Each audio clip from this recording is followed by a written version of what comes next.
It really is the damn phone. Now, this is a very interesting topic because obviously we all use our phones every single day for every single task, whether it be calling someone, texting someone, going on social media, and everything else in between.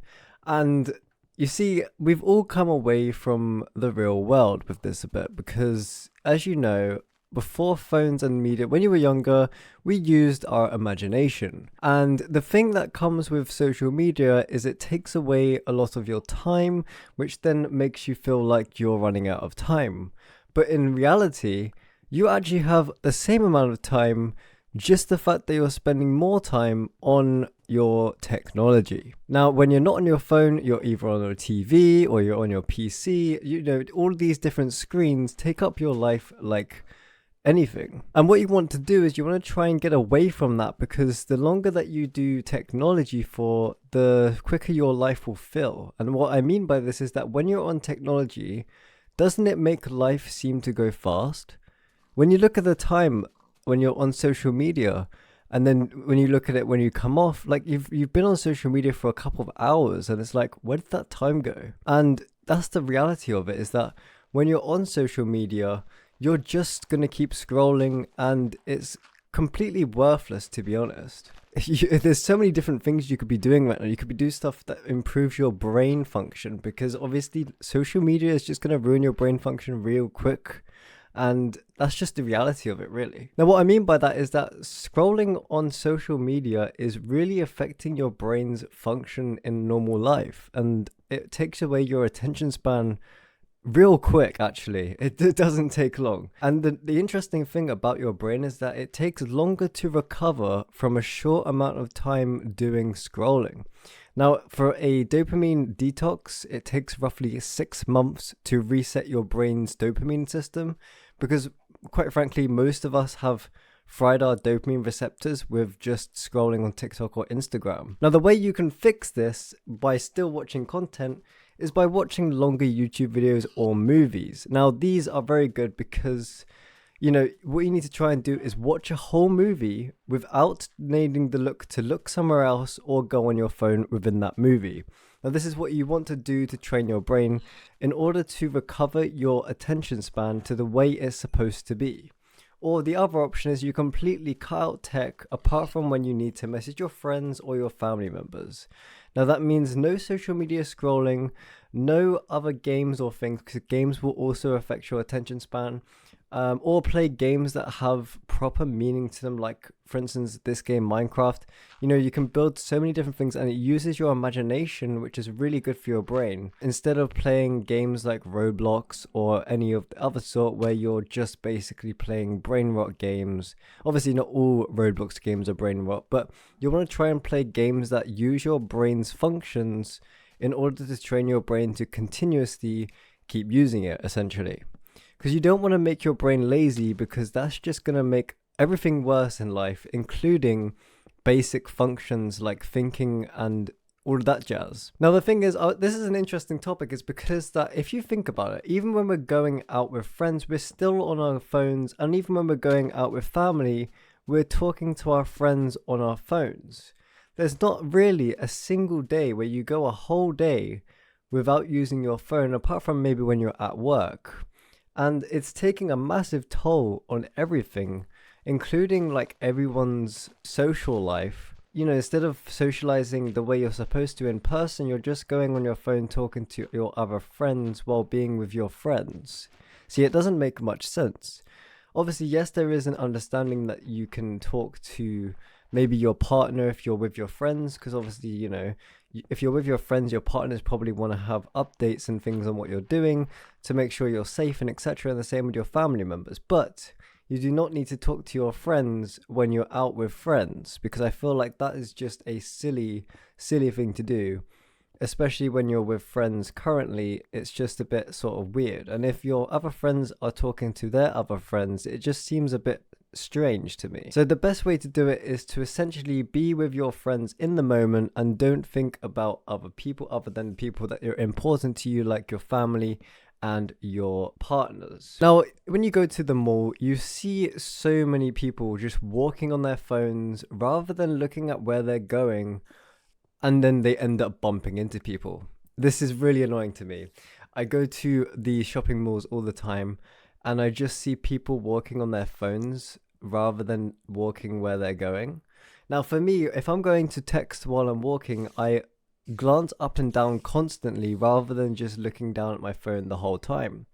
That is a more strategic way of doing it, because not only are you looking where you're going, but you're also having a bit of a break from the screen now and then, because you're constantly looking up and down, which then resets your brain's system. And also, it's very good for your eyesight because you're looking at something close, then looking at something very far.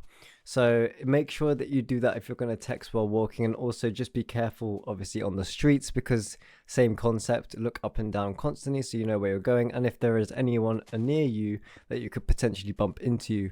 Or the other option is just don't use your phone.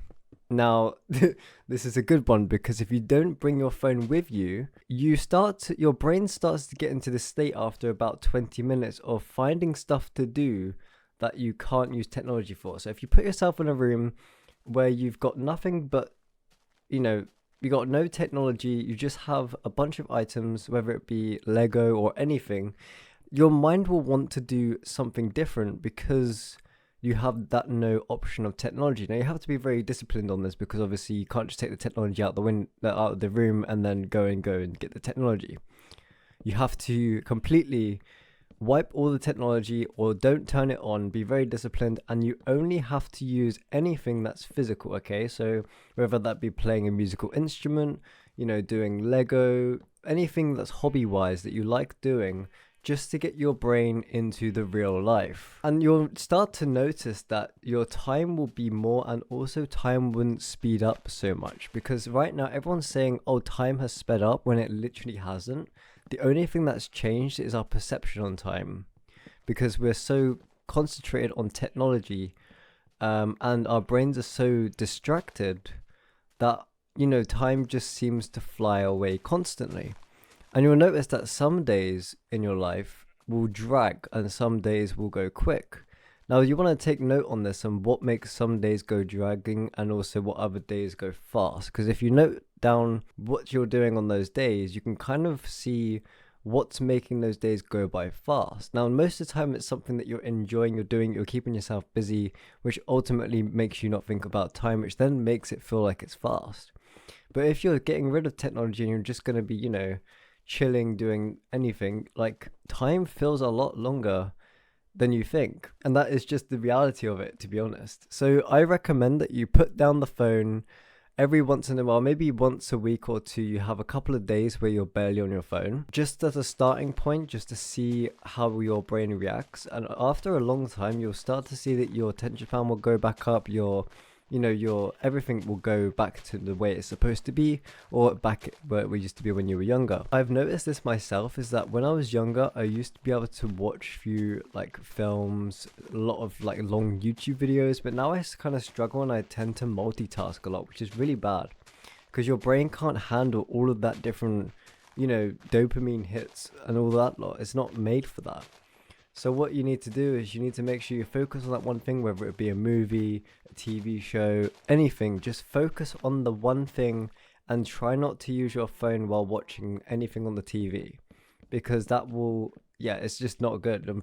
If you're going on social media, why have you got the TV on in the first place? You're just wasting time and energy, of course, because obviously, electricity and stuff. So another task that I recommend is just go outside and don't bring your phone with you. Or if you do bring your phone, put your phone in airplane mode and do not go on it. You need to experience the real world a lot more than you do currently. And a lot of people spend more time on their phones and screens and stuff than they do actually in the real world, which is kind of sad to see, because you have so much to do in the real world that everyone has kind of forgotten to do those things. Even real hobbies like golf, pool, darts, all those things that I've been getting into recently, and bowling and stuff like that's always good fun. Just do anything with your friends that doesn't involve technology, because ultimately that is going to make the real deal. And when I met my best friend Sam in real life, we had the best day ever, and we didn't even go on our phones that much.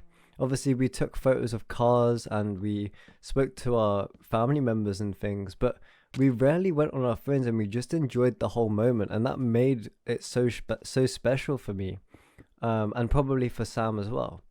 So if you're going to, be with your friends, just enjoy the moment and try not to go on technology, because it will only take away the moment and the special time that you have with those people. Keep chasing your dreams. Now, this is a very interesting topic, and it's because I really feel like it's an important one, especially considering that dreams are the ones that make you drive in real life.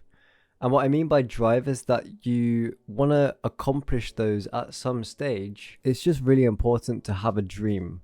Because if you have a dream, you have something to aim for. And it's always good to have something to aim for so you can keep yourself busy. And you should never give up on your dreams, because if you think about it, if you give up on it, you'll never have that opportunity for that dream to come to life. But if you continue, you have that slight chance that that goal or dream will actually come to life. So for instance, for me, I want to get financially free, and have my favorite cars and a nice house for my family, and that is pretty much it. There's not really much to my goals, but that is a very important goal to me, and it's a dream. So I'm not going to give up on that dream. I'm going to continuously try and find ways to reach that dream. But it's very important that you do the same too. So whether it be getting a dream car, a dream house, all these different things, make sure you find ways day by day to find a way to get to those goals. Now for me, I am starting a YouTube channel, so that is one way that I could potentially get to my goal. But it's not saying that it's going to get to my goal, because it may not. At least I'm taking the day by days to try my best and post, so I could potentially get those dreams to come to life. Now, if you wanted to start a YouTube channel as well, there is a video coming soon about starting a YouTube channel. But it's very, very important that you do something with your life that doesn't include just a basic job. Now, a basic job, yes, is very good for getting yourself a stable income. But if you want to get your dreams further, try and find a side hustle or something that could continue your time outside of work, that could potentially give you more of an income than just your basic job or any job that you have. Now, for me, I want to at least get like 4 or 5 grand a month as a income, because that would be brilliant. Now, at the moment, I have not a full-time job, but a part-time job, and I'm only making like £1,000 a month, which is very, very down. So I really want to make something that can give me more income, so I can, save up for my future and try and reach those goals. Now, the concept of chasing your dreams because your dreams don't chase you is very, very strong. And basically, it basically means that your dreams won't chase you.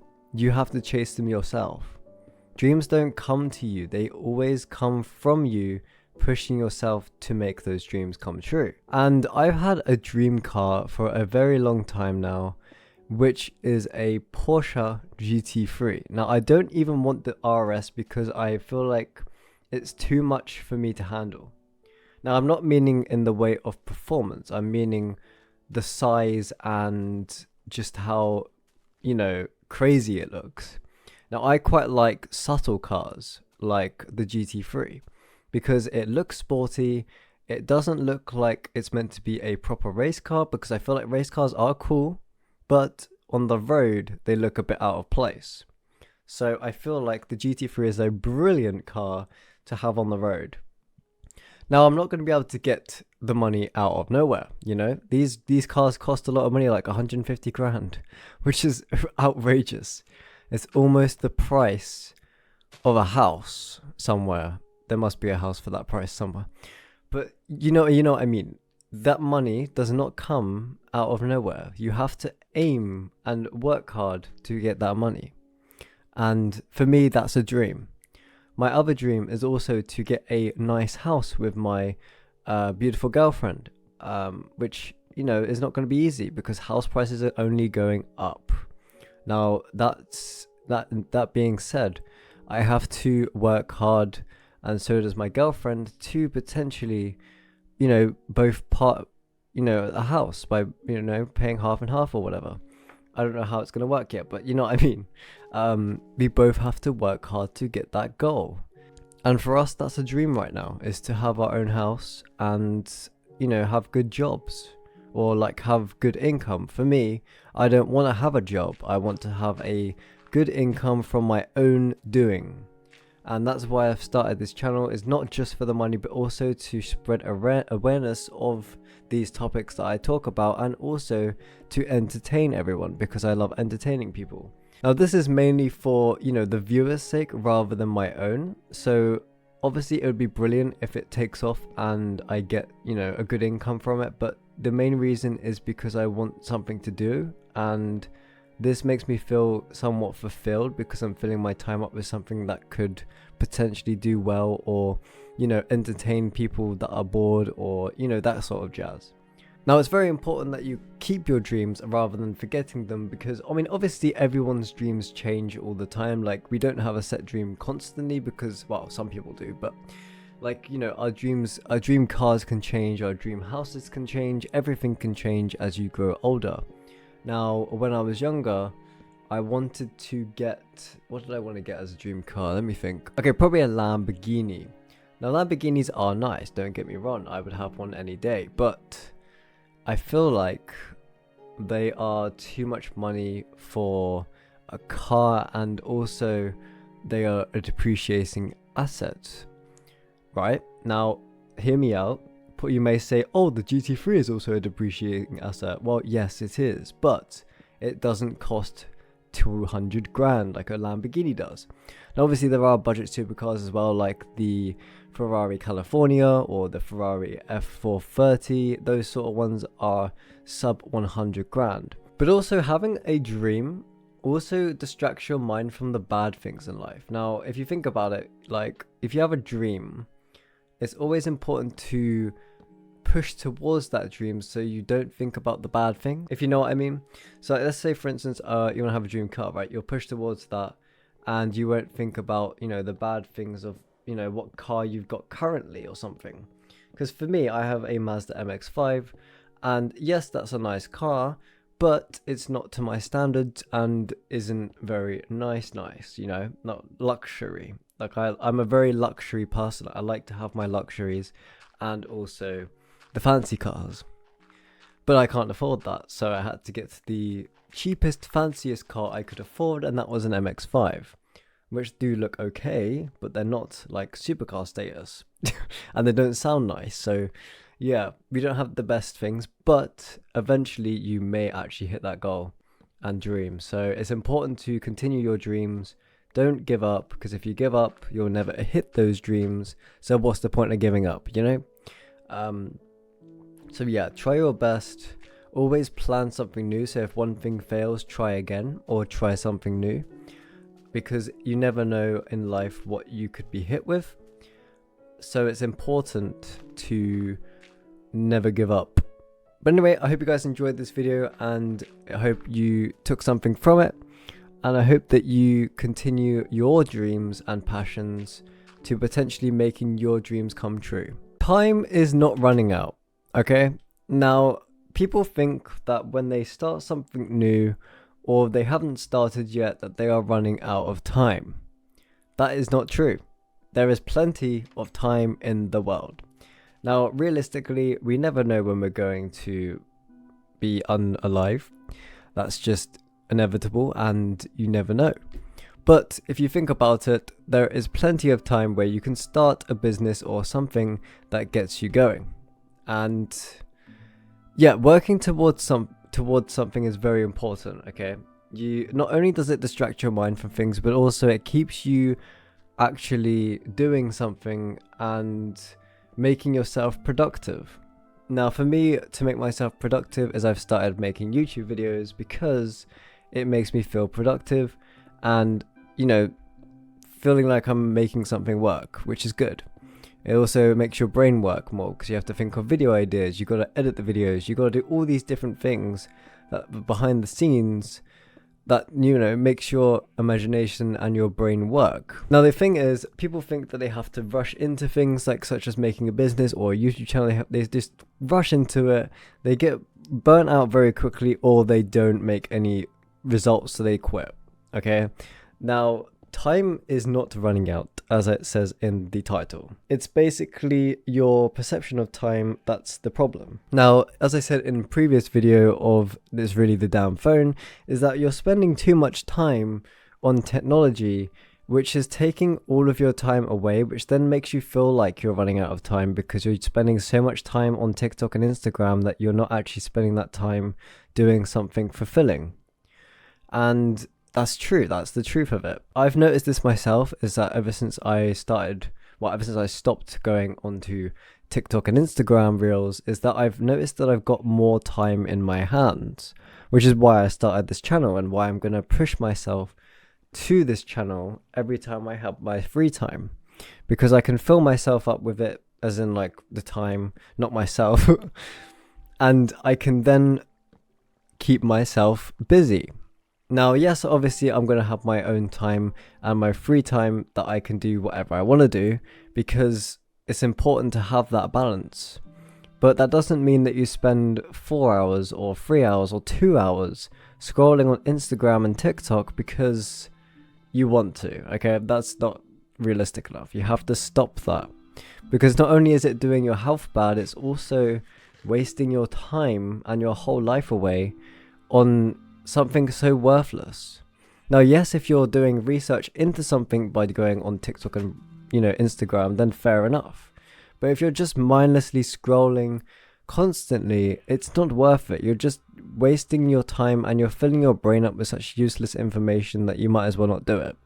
So it's better to make sure you get a hobby, find more friends, just spend more time in the real world rather than spending your time in the digital world. Now, that's something I've learned recently myself, is that I was spending too much time in the digital world rather than doing something IRL. Now, as we grow up and we get into technology, it makes a massive difference to your life. Now, if you think about before you got your first phone or any technology, what life was like, okay? You had to find something to do, use your imagination, and use what you have in your bedroom to entertain yourself. Now, for me, I had Lego as a kid, and I still do, and that for me was what kept me busy as a child. And also I had musical instruments like a keyboard and a guitar, which I still use to this day, and it's really good for your brain. Another good one is listening to music. Obviously, you can do that while doing something else, such as tidying your room up, or, you know, another task like maybe building Lego, or, you know, doing different things. You can listen to music because it's very good. Now, what I will say is be careful what you listen to, because it takes an influence on your life. Now, what I say to this is, don't listen to rap because it's very bad for you, but just listen to, you know, something calming like classical music or, you know, rock music, because some music genres can influence, or actually all music can influence your life. It's very important that you be careful what you listen to, because it can actually influence you very much. Now, for me, when I was younger, I used to listen to rap music like Drake, etc., but I stopped myself because it was taking so much of an influence on who I was that I didn't want to be like that. It makes a massive difference. Now, I listen to rock and indie music now, so it's a bit different, and actually quite different. And I seem to feel like I'm more happy compared to when I listened to the rap music. So, as I say, it also influences your mood. So, yeah. And obviously, I feel like listening to dance music is also good, as long as it's got good lyrics. Because if you listen to the lyrics, some of the songs are quite bad. Or just simply listen to the Minecraft soundtrack is a good one, because it has no words and it's very calming. But also classical music is good. I mean, obviously I'll make a whole video based on music because I feel like that's a very important one to talk about. But in this video, as I say, time is not running out, and all you need to do is fill your time up with something that is so good and fulfilling that it doesn't feel like it's running out, if you get what I mean. But also just don't spend all your time doing something, that's worthless, like scrolling, because you're only going to waste your time. And we only have one life on this earth, so make sure to make it a good one. But yeah, if you're starting something right now, or you haven't started something, be sure to not rush it, and don't think that you are going to run out of time, because realistically you can start a business at the age of 50 or 40 and still be successful. Think about the guy that created KFC. He was like 60 or something when he founded KFC, and look at how it's doing right now. Obviously he's not alive anymore, but like, see how the business went so well, and he became a very rich man very quickly. Now that means that you can start anything at any age, whether you want to start a YouTube channel at the age 30, 40, 50, or you want to start a business. You have all the time, and you should never rush into things, because that will only make you make mistakes. So that is my words for today, and I hope you guys enjoyed this video. It's only a short one, but yes, I will see you guys tomorrow for the next video. Like and subscribe, and I'll catch you tomorrow.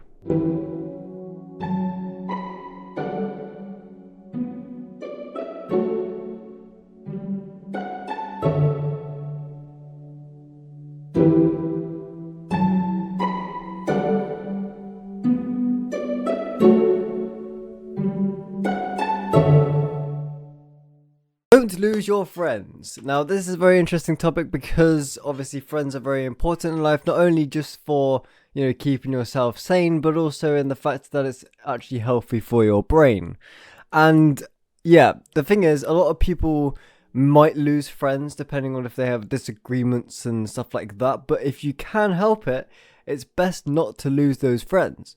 I mean, obviously, unless you really don't like that person, then fair enough. But if the more friends you have, obviously it can be more stressful. But if you stick to maybe like having 5 to 10 friends that are really close, and you talk to them every single day, and maybe meet up with them, a couple times a week and whatnot, it's very, very good for you. Because the thing is, we as humans are meant to be used to having other human contact on a daily basis.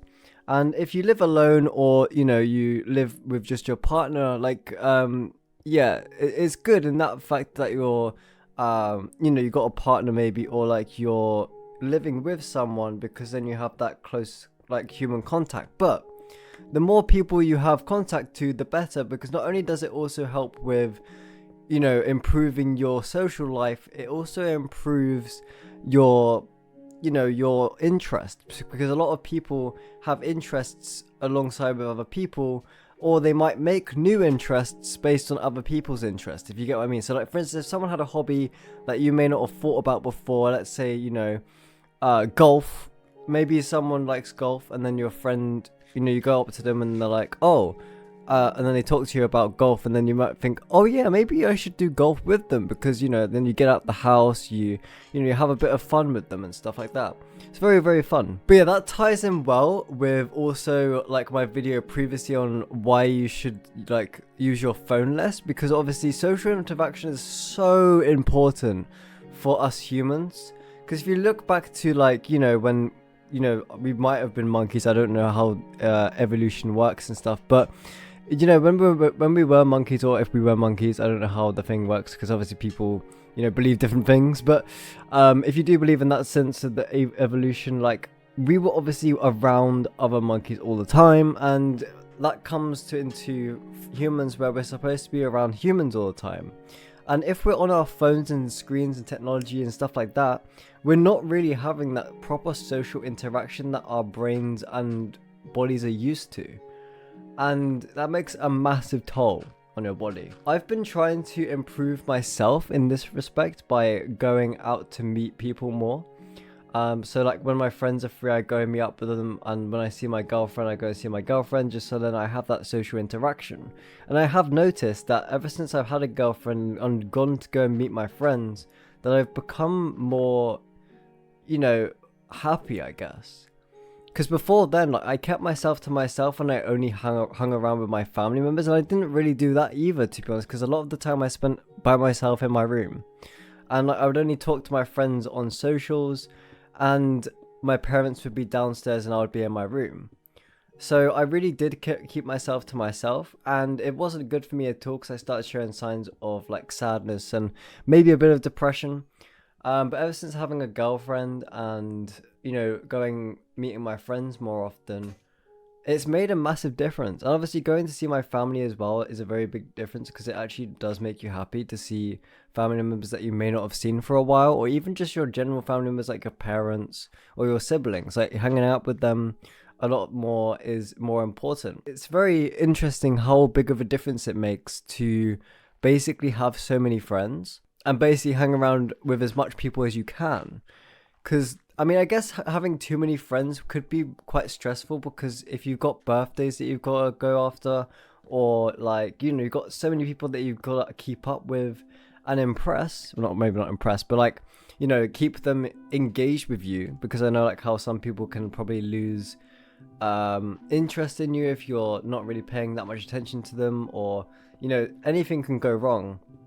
So it's probably best not to have too many friends because there does become a limit when it comes to friends on how many you can have, because realistically you're not going to be able to keep the same energy with every single person in the friend group. It's just not that possible. Like, let's say for instance you have 20 friends, you're not going to be able to keep the energy for every single one of them because that's just way too many people to keep the energy up with. So let's say you just keep yourself to 10 people, which is the best ones, because then you can make sure that those 10 people are satisfied with the friendship. And if you do have birthdays to pay out for, it's not as much as if you had like 20 or 30 friends, which is just crazy. Like for me, I don't have that many friends, so it's kind of good in the fact that I don't have to pay out on birthdays, and it's really not that stressful. So yeah, it's I guess the sort of like a medium amount that you should have with friends. Obviously, you don't want to have too many, but not too less, because too less is not great. But I probably have around 5 to 10 friends. But obviously, I probably only talk to about maybe 5, maybe less.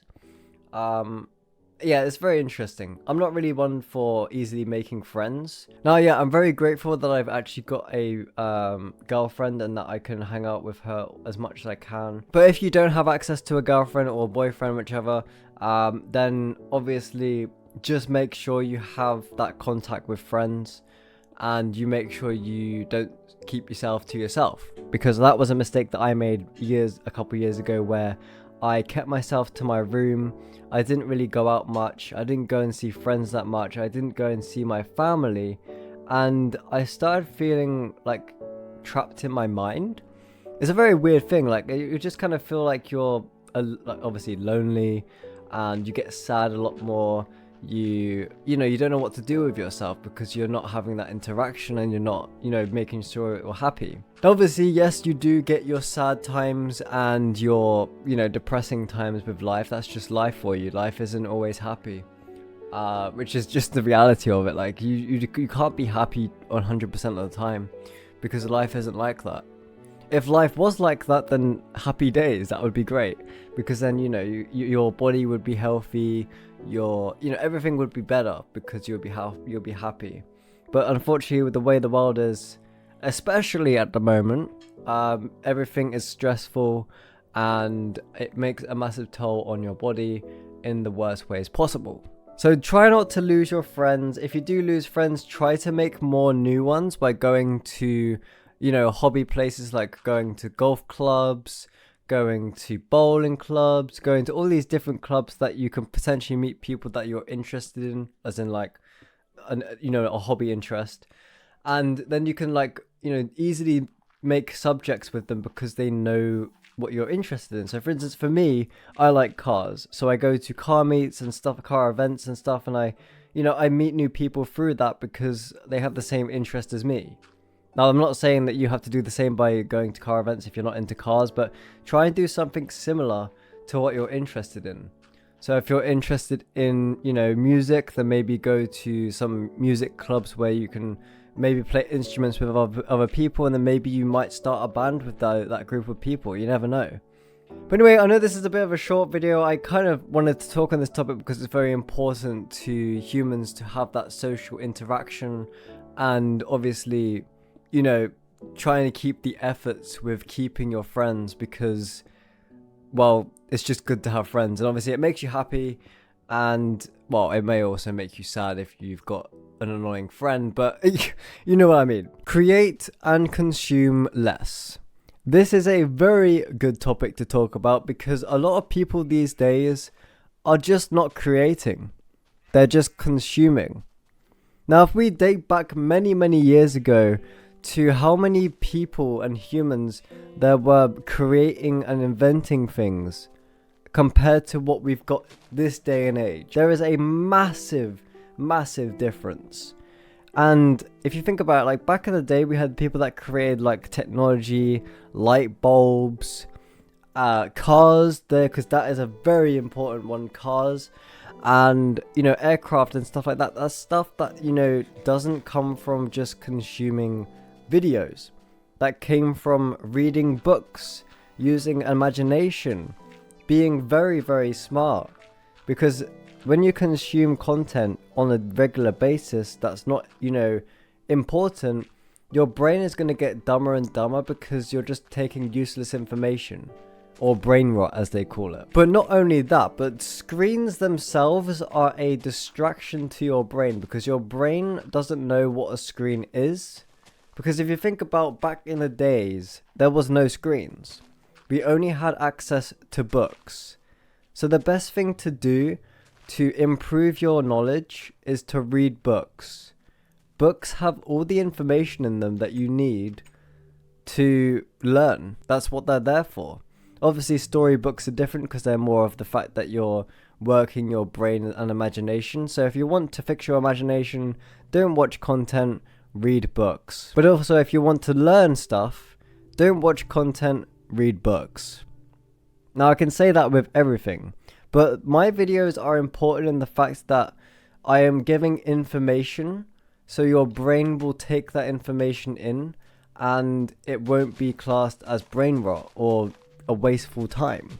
I'm trying to wake people up here with the different sorts of topics that I talk about, whether it be obviously chasing your dreams, talking about how phones are bad in real life, and time not running out as the previous videos that I've spoken about. And obviously the last one was don't lose your friends, because having friends is very important. But using our brains to create things such as YouTube videos or even physical objects is very important because it trains our brains to work more. So when you're watching content, you're just coasting, as I like to put it. So when you're coasting through content, you look at the time and it's already been 2 hours. And you think, well, where's that time gone? Because I didn't feel like I was on social media for that long. And that's what I used to do. I used to scroll through TikTok and Instagram on a regular basis, and I could tell it was putting a toll on my brain and also wasting time. Because I would be on it for 3 hours and I'd be like, damn, that was 3 hours. And that's 3 hours gone from my life. And if you do that on a daily basis, that all adds up to a lot of hours. Now, if you think about that over a week, if you're consuming TikTok and Instagram reels, you're just gonna, if you do it for 3 hours a day, that's still 21 hours in a week, which is, that is a lot of hours, which you could have been put towards something important, whether that be learning for something like a career, or maybe starting a business, or all these different things that could potentially set you up in the future. But instead, you're watching something that's basically gonna waste your life away.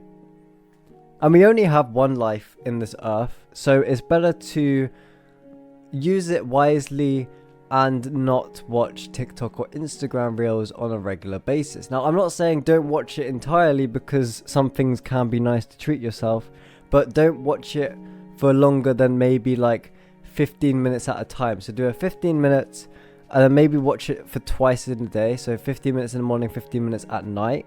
Now, don't do this before bed and after waking up, because that is a very bad thing to do, because when you wake up, your brain goes through a cycle and it releases cortisol and other chemicals that your body needs. So for men, it releases a bunch of testosterone, which is basically the men's hormone. And obviously it does release slightly for women as well, but not as much. But for the men, it releases a huge amount of testosterone, which is why in the morning you get the thing that I'm not going to say, and also you feel more happy, or more motivated in the morning because you've got that spike of testosterone.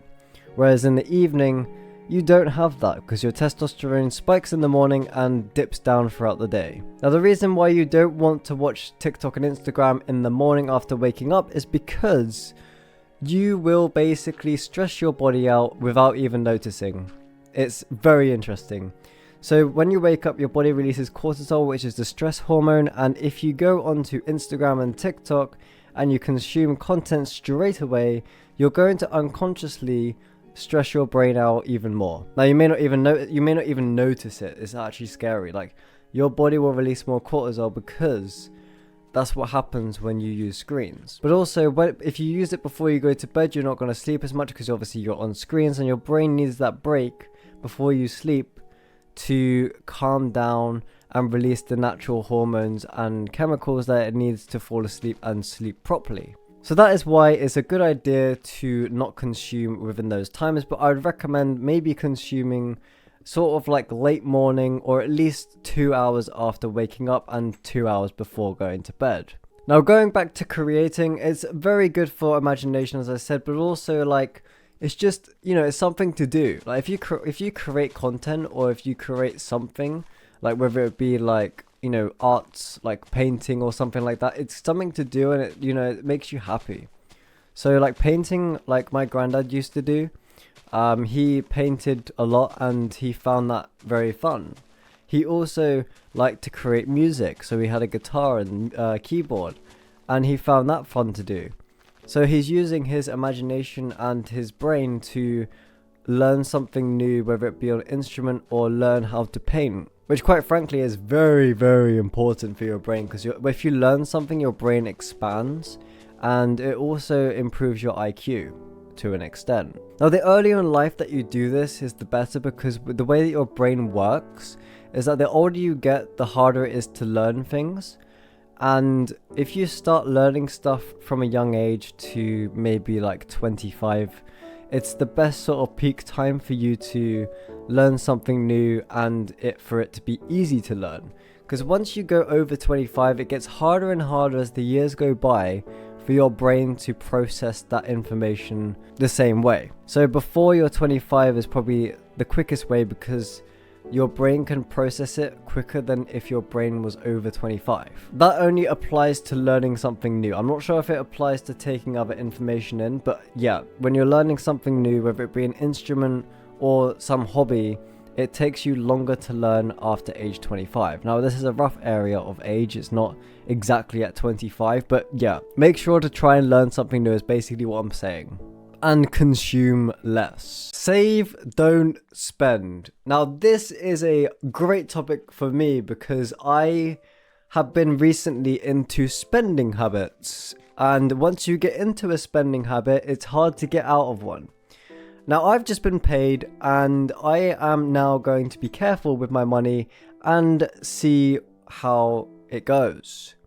Now, I am not going to be spending money on useless stuff, because I used to buy things like books that I didn't even read yet and stuff that I don't exactly need right now. So I bought like Lego sets, which I, of course, built, but I don't really need to have Lego sets, okay? This is different. If it's a need, then fair enough. But most of the time, it's a want. So make sure that you save your money correctly by putting it into a ISA, or just even a general savings account if you can't, have it in an ISA because you need to dip out of the money. But the idea of saving is that you don't dip into the money. So if it's best, try to make a ISA with a specific interest rate so you can get some extra money per month or per day, depending on where you put your ISA, because some banks are different. But I use personally Trading 212 because the ISA on there allows you to withdraw the money however many times you want within a month, and it also releases the interest daily. So that is very nice. But also try to invest your money into specific things that are, not too volatile. So I invest into the S&P 500 and the All World, which is basically all the top 500 companies in America, and also the like sort of top 500 companies in the world. So those are very, very good in the fact that They are very low risk and they are very nice for long-term investing. Now, if you want to go into the more sort of risky route, it's better to invest into, companies that will probably go up, like tech companies, AI companies. Those sorts of things tend to rise because we're going into an AI driven world, which is not very good, obviously, but that is the way it's sadly going. So if you want to invest into that, it's always a good idea. And yeah, if it goes down, then obviously you learn something new. And if it goes up, then you also learn something new, but you also have made some profits. But yeah, it's good to think about your future because you never know what could be around there and how much you would need to spend on things. So yeah, it's also good to like plan for getting a house or your dream car, all these different things that could come in your future. And obviously for me, like a big goal of mine is to get a house because, well, not only is it an investment because it will only go up in value, but it's a house and I need a house to live in because I can't live with my parents all my life. So if you're in a spending habit right now, what I would recommend to do is start planning your money when you get paid. So you make sure you make a spreadsheet, whether it be a physical paper or on Notion or Excel, and try and write down your subscriptions, your ones that you have to pay, like your bills, and then see what's left of your paycheck and put half of what's left into a savings, and whatever's left, half it again. So then you have your needs and then the other half is your wants. Now this is very, very important because obviously it depends on the last bit on how much it costs for your needs per month to how much money you would have left to say on what you want to buy. So for me, like my needs is like food, car parking, because some places I've got to go and pay for parking. So there are definitely my needs within the month, and the wants is just basically whatever I want to buy within the month. So sometimes the wants will have to be less because the needs are more expensive, and also fuel as well. Car fuel, car insurance, car tax are important because they're always ones that will have to be used every single month, so they have to be noted down as a need. And then basically as much savings as you can do is probably the best because then you'll set yourself up for the future. So what I tend to do is I try to invest half and I save half. So if whatever I've got for savings, I put half of it into a ISA and half of it into investments. So that splits it up nicely and it's more likely to do better because I'm not putting it all in one place. So I'm not just relying off of interest, I'm relying off of investment growth for, the future. And having that compound interest is very important when it comes to investing because you can make so much money from just having long-term investments. So it's always good to research before you do this. Obviously, I'm not a financial advisor, so you don't have to do these things, but it's important to research what you're investing into and research, obviously, how much money you can put away safely. If you don't have an emergency fund, don't bother investing because it's important to have an emergency fund just in case something does go wrong and you need to spend out on money. So for instance, if your car breaks down or something in your house needs fixing, then make sure you have that money available before you start investing, because I know some people will put money into investments and then they'll have to take the money back out of the investments to then pay for whatever they need to do, which is not ideal because then you're not getting the profits from the investments and you're mainly losing money. So for me, I've basically started investing this year. So I think I started in February. No, it was January. I started investing in January and so far it's been okay, but I haven't made major profits because of what's happening right now and also because it's not, it's very risky. So I have made slight profits on the long-term investments because obviously they are not as risky than my ones investing into tech companies and stuff like that. But what I'm doing currently is every time I get paid, so I got paid last night, so I'm going to go into a spreadsheet and I'm going to plan out my spendings for this month and my savings and investments for this whole month, so then I'm set to have money left over at the end of the month just in case I do need to spend out. Now, something I do need to spend out on is my car because my car is going to need some fixing and a servicing soon, so that will cost me quite a bit of money. But I'm probably going to wait until my next paycheck to do any of it, so then I have made sure that I have my money, so it's like safer. Because if I do it now, then maybe like there might be another thing that I'll have to spend money on that I can't do it because I've spent like 300 quid on servicing and fixing my car. Whereas if I now wait to my next paycheck, I can then put £150 from this paycheck and £150 from the next paycheck together to make £300 to then put towards that car. It's just a lot better of process and also a safer process because I don't really need to fix it this urgently, and I feel like the oil can survive another month for being changed. But yeah, I know this is a very short video, but it's a very important one because I know for a fact that a lot of people my age and you know what, most people these days aren't really saving money, and they're getting into spending habits which are very bad, and I'm actually coming out of one because I'm going to control myself and be more disciplined on it, because I really feel like having money is important, because not only does it make you feel better to have money, but also it's, you know, it sets you up for your future especially, and if something does come up that you need to pay money out for, you have that money available. So it's always good to have that savings there, and the emergency fund and the investments. So anyway, I hope you guys have enjoyed this video, and please be sure to like and subscribe. And personally, don't take this as financial advice because I am not a financial advisor, but just take it as a, you know, like a keep that in mind kind of thing. And obviously do your own research before doing anything, because I am going from personal experience. So yeah, get off short form content. And this is a good one because a lot of us spend as much time as possible on short form content, which is really, really bad. Now, remember the days of when short form content didn't exist and how you could watch through a whole movie without looking at your phone or looking away, and you know, you could do any task without having to check your phone or, you know, do a different task at the same time. Now obviously, yes, some multitasking is good, but not as much as we're doing these days because our brains can't handle all those tasks. Our brain just simply is not designed to, you know, have so many tasks all at one go. Hence why we are more stressed these days than when we used to be, because, well, short form content, basically it distracts your brain in an unconscious way. So you may not think it's distracting you, but it is. And you know, like how we spend like hours and hours scrolling on social media and then find that the time is gone?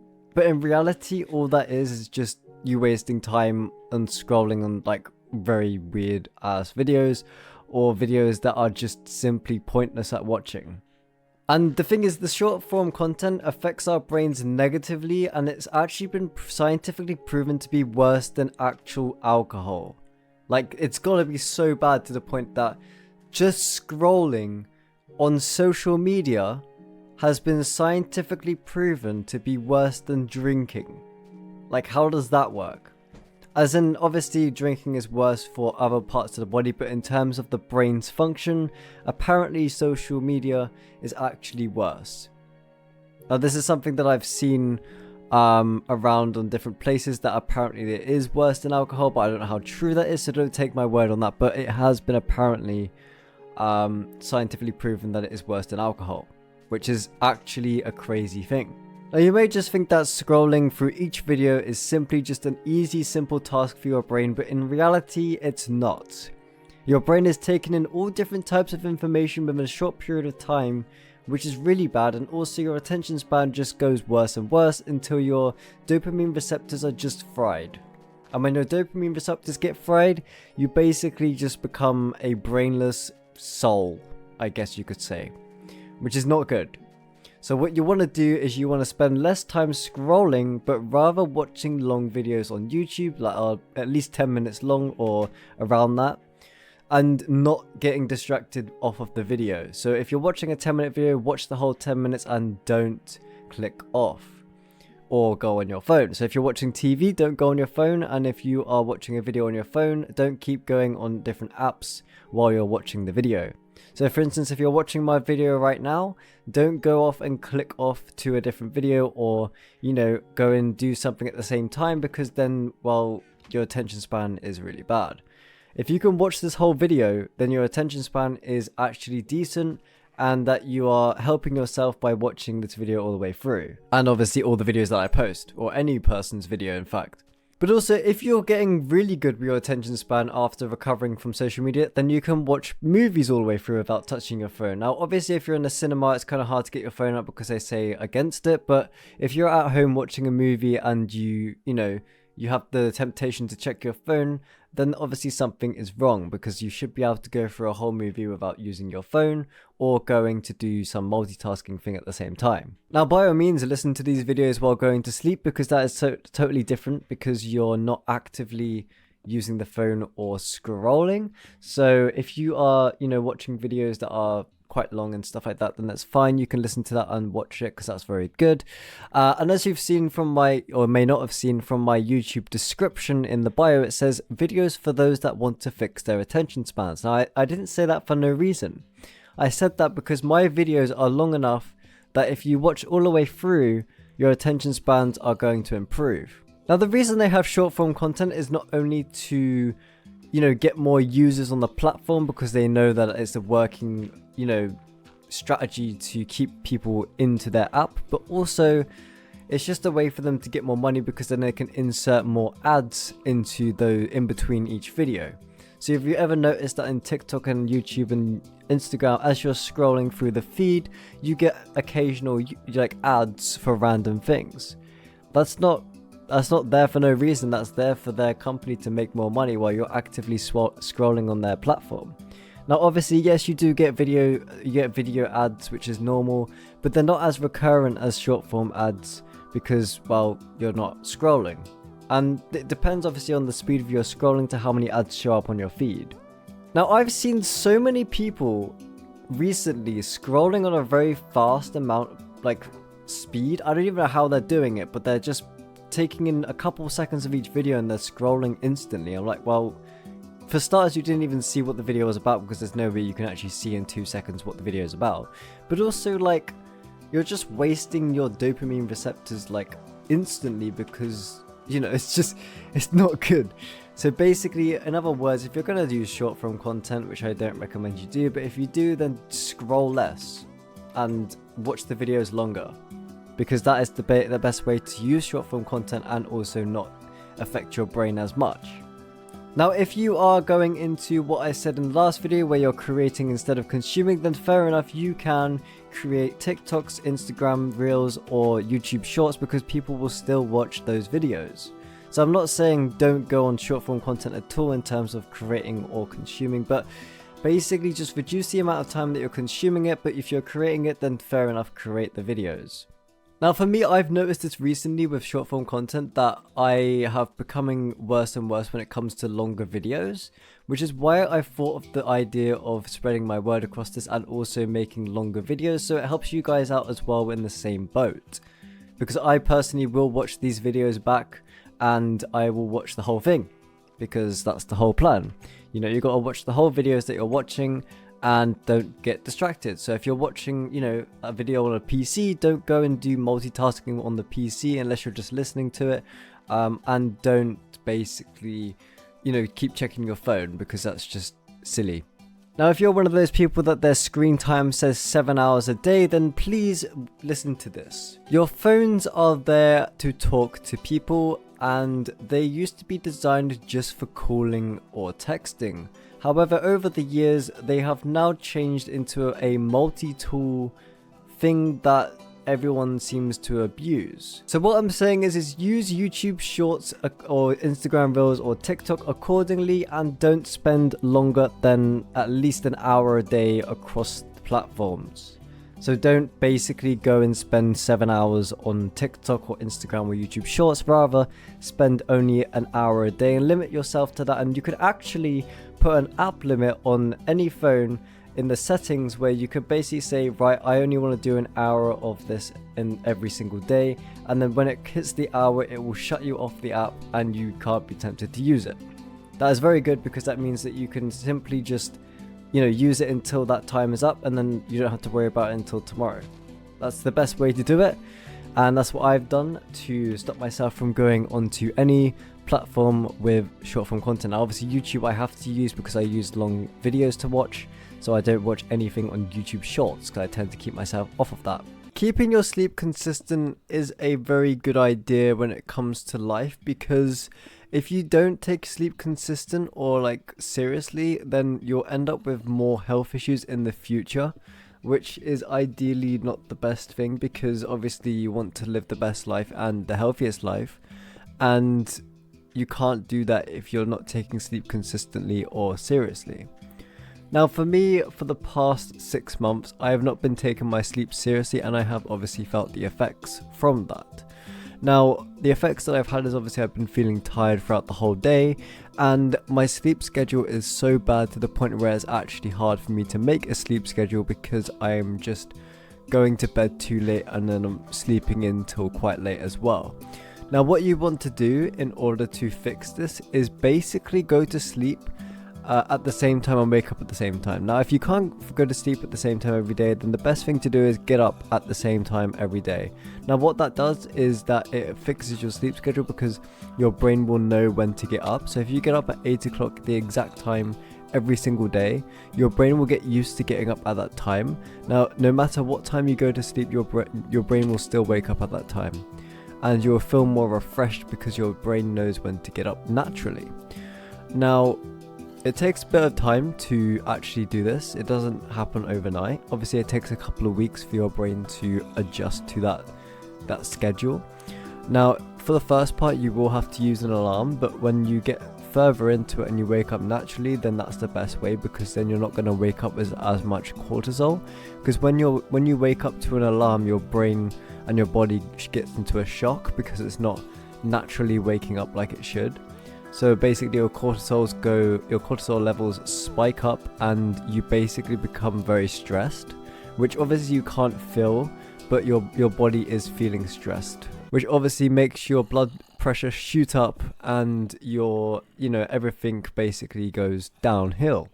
Now, stress is quite bad because obviously it affects your hormones, and especially testosterone in men, and we need that as much as possible in the morning, because that is what gets released when we wake up, is testosterone. Now, if you're lacking testosterone, you won't get the morning and that's quite a big issue, because that normally means you've had a healthy night's sleep if you get that in the morning. Now, for me, my sleep quality is quite bad. Like, I tend to wake up quite a few times throughout the night, and I don't wake up at the same time every day. So what I'm going to start doing, and what I suggest you guys start doing, is after my research, I've realized that getting up at the same time every day, no matter what time you go to sleep, will have an improvement on your sleep quality, and obviously naturally waking up.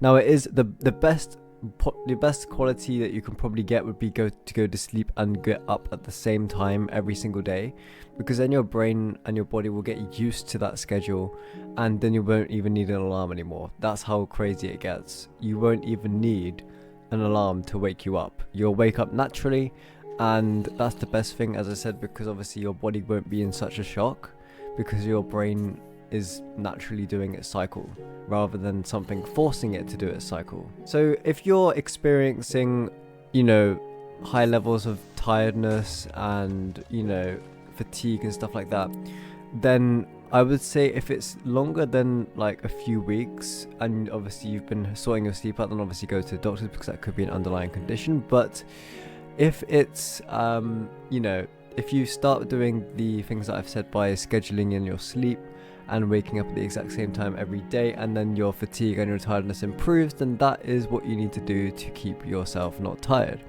Now, I actually briefly did this just to test it out, and it actually does work. I basically set myself to wake up at the exact same time every single day for a week, and I've noticed that I have been more refreshed when waking up.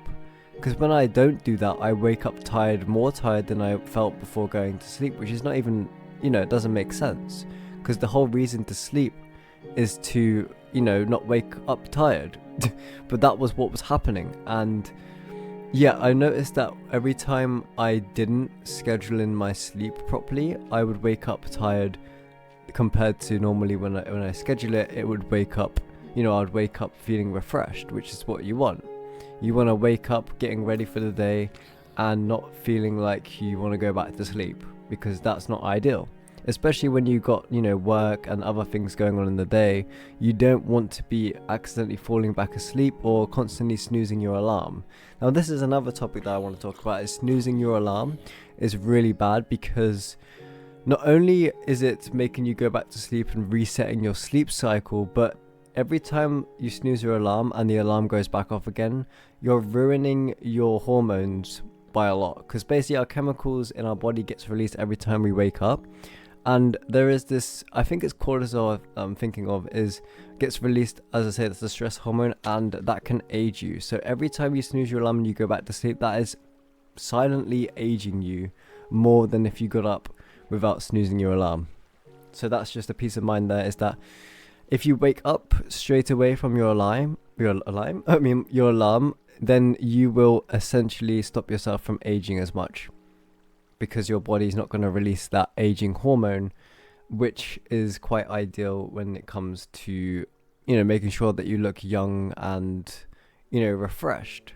Now, if you're struggling to get to sleep, what I tend to do is I basically put something in the background. Now, I know, obviously life is quite stressful, so I constantly think about things when, the room is silent and I'm trying to go to sleep. So what I do is I put a video on in the background, similar to this actually.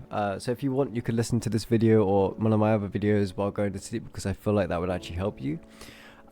Because it's quite like a chill vibe, and I'm just talking, and you can kind of you don't have to take in the information when you're going to sleep. You can just have it as background noise, which I feel like would really help a lot of people, and that's what helps me. And basically it makes me fall asleep so fast because I'm concentrating on the video, and the background noise is, distracting my brain from, the distractions. And basically I set it on a timer, so basically if I'm watching a YouTube video, I get it to not autoplay, so it just stops when the video finishes, which means that there's no constant noise throughout the whole night, because I feel like if there's constant noise, you're bound to wake up at some point throughout the night from the noise. So what you want to do is just get yourself to have the noise to fall asleep to, and then you will basically go to sleep, and then it will stop, and then you can sleep. Now that's just my personal preference. Obviously don't do it too much, because your body will get used to that, and then you won't be able to sleep without any noise ever again. Well, you would do, but it'll be very hard to get out from. So just be aware of that, is that if you start listening to something when you go to sleep, your body will get used to it, and it will be even hard to go back to sleep, or not go back to sleep, but go to sleep without any background noise. So keep that in mind. What you eat becomes what you are. Now, this is something I realized recently after eating a lot of takeaway foods, is that when you eat unhealthy foods, you're more likely to feel bad about your day, and also feel bad about your body, etc., because of what's in the food. Now, everything to do with fast food is fatty and high in every single possible thing that's bad for you. And now the occasional one is okay, but I am currently eating a lot of, Greg's, Costa, all of that jazz, which is not good, because it's high in fat, it's high in, cooking oils, because they cook stuff in with the oils that are really bad for you, so that's not good. So I'm currently trying to come up with a plan of what foods I can eat that wouldn't affect my hormones and anything, because basically the seed oils that they cook with affects your hormones very badly, and it makes you feel so bad because your hormones just get worse and worse from the food. And I've noticed that I'm more tired and more, not depressed, but sad compared to normal when I eat fast food, because obviously I know the effects of it. And when you know that you're eating something bad so much, you just, you get, sad because you're constantly eating something that's bad. Now, obviously what you want to do is you want to get away from it or reduce the amount that you're having, because I know a lot of people, when I went to school with, they had McDonald's quite a lot. And I know someone that had McDonald's every single day for lunch, and that is crazy to me that he didn't develop anything, too serious, because McDonald's is one of the worst ones you can have. Personally, I don't have McDonald's because I've stopped myself from it because of how bad it is. And obviously, have you seen the video of where they tested how long a McDonald's burger can last, and it lasts more than 10 years? That's not normal. So if it lasts more than, you know, a couple of days, then don't eat it, basically, because you never know what they've put in it to keep it, you know, preserved that long. Obviously, if you're a fan of McDonald's, then fair enough, you can have McDonald's, and I'm not controlling anyone, but you can have what you want, basically. But for me, myself, I have stopped myself from eating McDonald's just because of that. Now, obviously, I still have fast food every now and then, and at the moment, I've been having Costa and Greg's for lunch almost every day, which is really bad.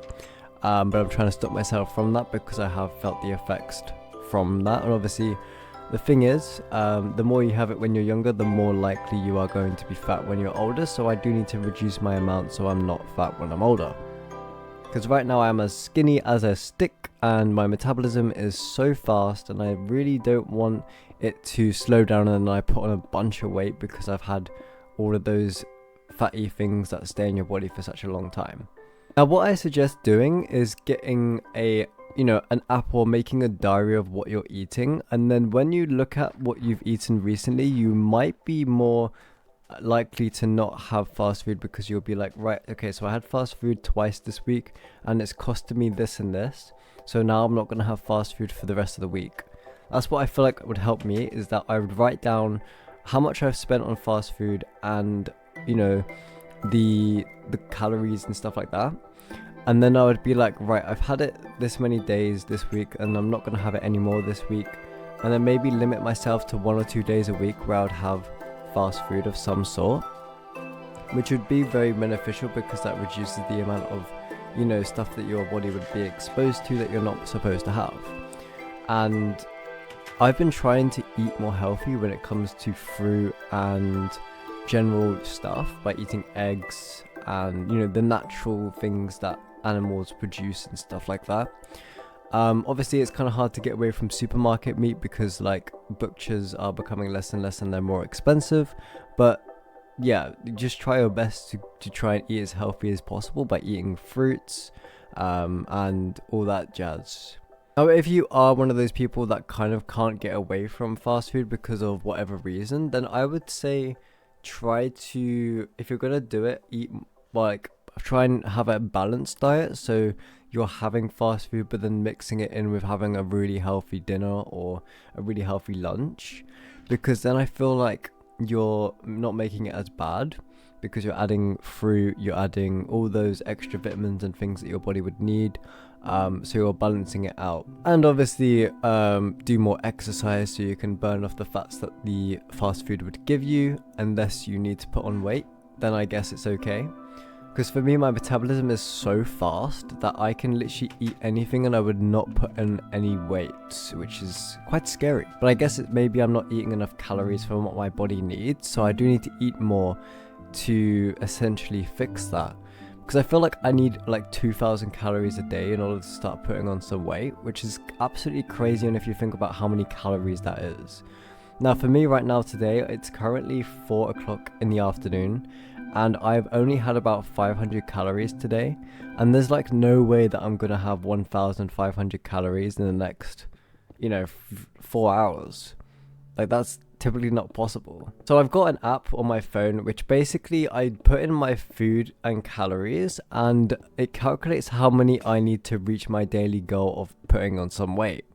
And it's quite helpful because it shows what you've eaten, and if you can see that you've been eating, bad foods in that on that day, you can be like, right, tomorrow I'm going to have a better diet because today I've had, so and so, whatever you've eaten. And this is really powerful because I feel like if you can see what you're having visually rather than it being in your brain, you can be like, right, I've really had this many calories and I feel like I need to reduce. Or if you need to put on weight, then obviously fair enough, you can have it. But like I'm saying, like, visually you could be like, right, I've had too much fast food recently and it's putting a toll on my body, so I'm going to make this diet plan of being healthy by having yogurt, oats, eggs, all of these healthy things to naturally put on weight because they're high in calorie naturally. rather than having fats and, you know, too much sugar and all of that jazz. Now, I hope you guys have enjoyed this video. Obviously, this is a very, very short one because it's a very to-the-point topic, because of what you eat becomes what you are. So if you're not feeling motivated right now, it's most likely probably because of fast food or like a really unhealthy diet. Now, I know that for myself because I feel like every time I have an unhealthy diet, I'm not as motivated as if I have a healthy diet. And yeah, I don't know how true obviously all of this is with scientific evidence, but just take my words with a pinch of salt, because obviously I'm not a health advisor or anything. So this is just from my experience and the way I view it. College is a scam. Now, this is a topic that I know from myself because I have done college I did college for 4 years. And the reason it's a scam is because I did 3 courses within 4 years, and I have not got a single job within what I studied in college. Now, they say college is brilliant because it's a way for you to stay in education until you're 18, because that is the law within the UK. And I don't agree with it personally, because if you don't need college, well, you don't really need college at all, really, because it's just, you know, a way for the government to make more money for another few years.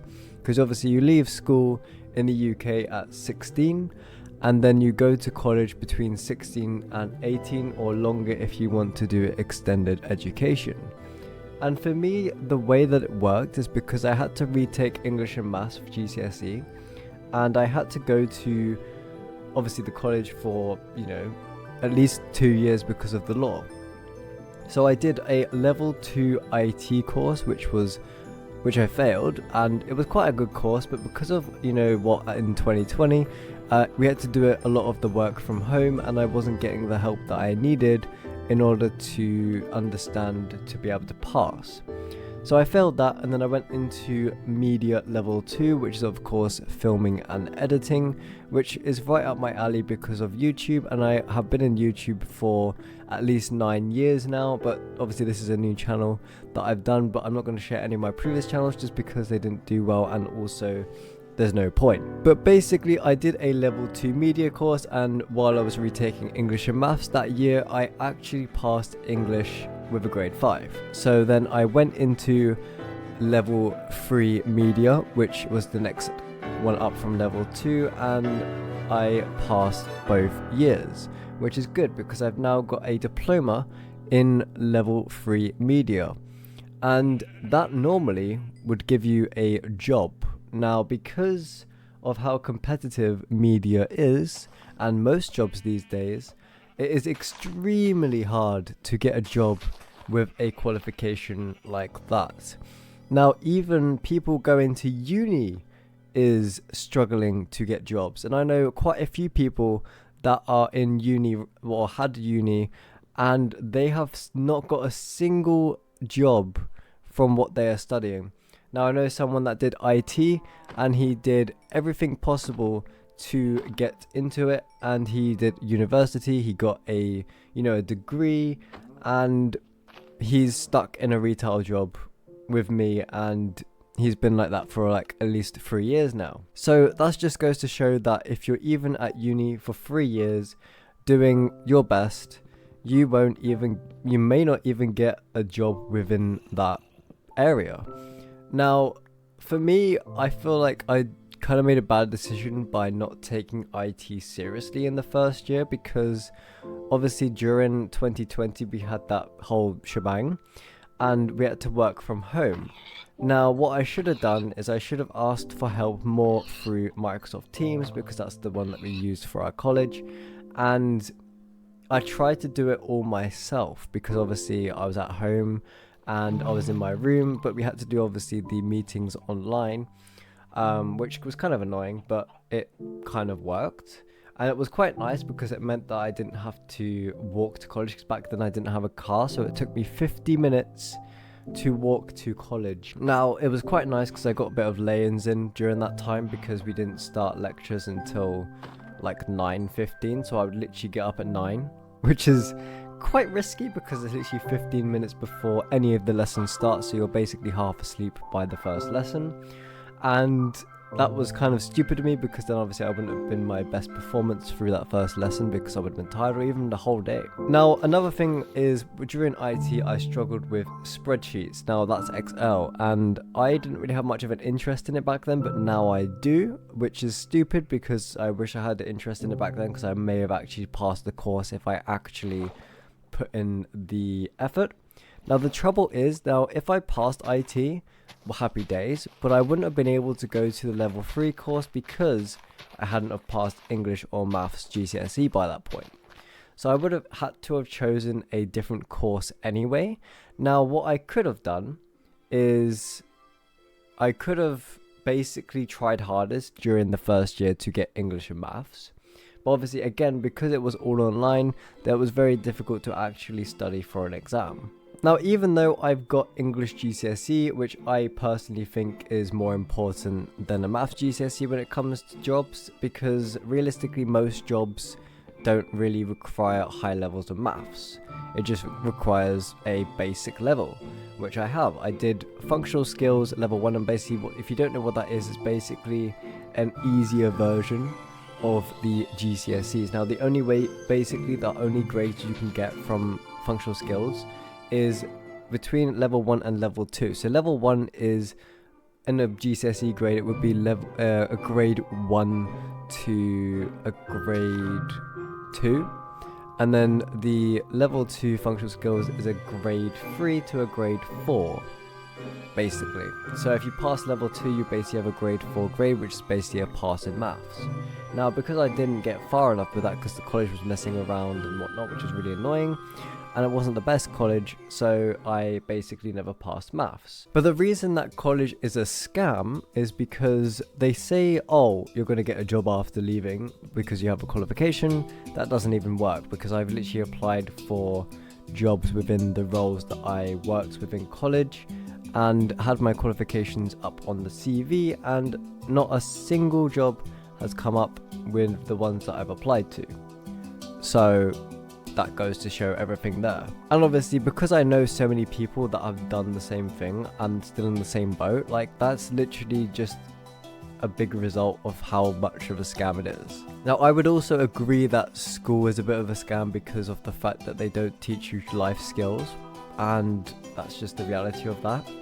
Obviously, like, English and Maths is a quite good one, because English, you obviously need to have good vocabulary and good punctuation, which obviously makes sense. But obviously Maths, they're kind of pushing it too far by adding trigonometry, algebra and all that jazz, when you don't need that in basic life. All you need to know is how to add, multiply, subtract, divide, and maybe a little bit of other things as well. But they do not really need to add algebra and trigonometry into basic level Maths, because I feel like that's just dumb, and they should add that to A levels or higher education Maths. So that's probably why I failed Maths, is the fact that I'm terrible at algebra and trigonometry. So that brings your grade down quite a bit, because that's normally most of the grades in the paper. So yeah, not good. Now, let me know in the comments down below if you're experiencing this. Now, if you're in America, obviously it would be a bit different, because your university is called college. So yeah, similar thing. Obviously, it would be in the same boat for you guys if you are currently in college in America and not getting any jobs within what you're studying.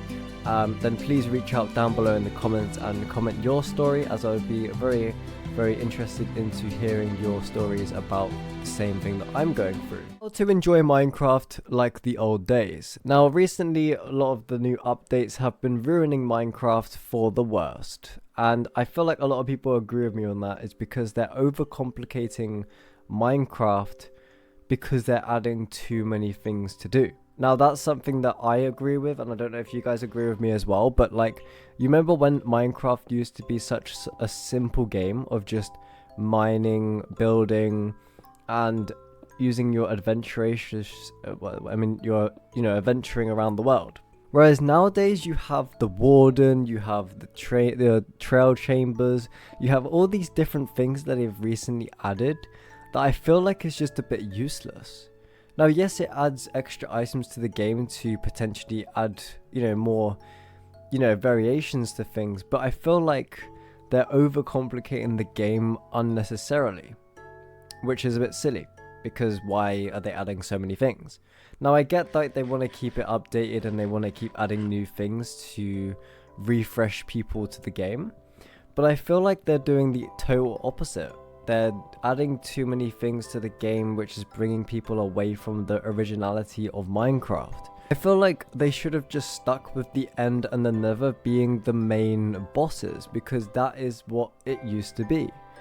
And they've now added way too many bosses in the game, and it's making it extremely hard to actually survive. Which, yes, can be good in the fact that, you know, some people like to make it hard and challenging to survive. But for me, I just simply want to play the game and survive as long as I can without dying.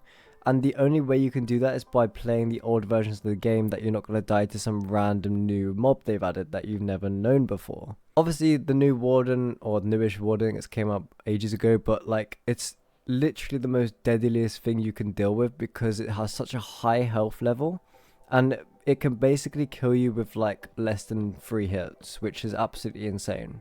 So how are you meant to survive when you've got this ginormous mob chasing you and, you know, flinging you up and damaging you through blocks with its rays? Like, you simply can't survive that unless you're fully stacked on netherite and other things. Now I get that Mojang, or, you know, Microsoft wants to make the game more intense and challenging for the players, so it makes it seem like they want to play it more. But for me personally, and maybe you guys too, they've overcomplicated it too far, and it would be better if they went back to how it was before, when it was easy, and all they need to do is, yes, I agree with them adding new blocks because that adds more variations to your builds, but adding new mobs is a bit too far when it comes to keeping the game simple and, you know, fun to play. Because no one wants to deal with the warden. Like, I feel like it's too overpowered and it doesn't drop anything valuable that would be helpful for your Minecraft world. So what is the point of having it in the game? And you know this like new wind thing? I don't know what it's called, but it's like a wind mob and it's in the trial chambers. Like, what is the point of that other than getting, you know, a boost jump or something that you can use for parkour or whatever you want to do in your world? That could be useful, but I feel like the mob is quite useless in the fact that it's just a bit of wind. Rather than, you know, the Ender Dragon was always a good challenge because a lot of people struggled to actually beat the game, and I feel like that's where they should have kept it at, rather than adding extra things in between completing the game, because you don't actually need to go to the warden or go to the trial chambers to complete the game. So they've just added extra side quests which have just ruined the game for the worst. Now what I recommend to do is basically go into Minecraft and go into Java Edition if you'll have that, and go into the installations and just play old versions of Minecraft. Now that's the best way you could do it, because you get to re-explore those fun old versions that maybe you grew up with as a child, or, you know, if you're new to the game then you might enjoy it more than the newer versions. Because for me, I grew up with 1.12, 1.13 and so on, and if I go back to 1.11 and 1.12, like, that brings back a lot of memories to what the game used to be like when I first started playing. Now I can't remember what version it was when I started playing, because I started playing on the PS3 edition, so I wouldn't have known which edition of the game version that would have been, because it was just called PS3 edition. But I can imagine I could probably find out on a quick Google search on which one that would have been, and I can simply just play that game version on my PC, because I can't really be asked to boot up my PS3. But going back to original Minecraft is the fact that I really like the original textures. Like, when you look at the iron ore, the gold ore and all the ores, the older texture is the best texture Minecraft could have been, because it's the OG texture.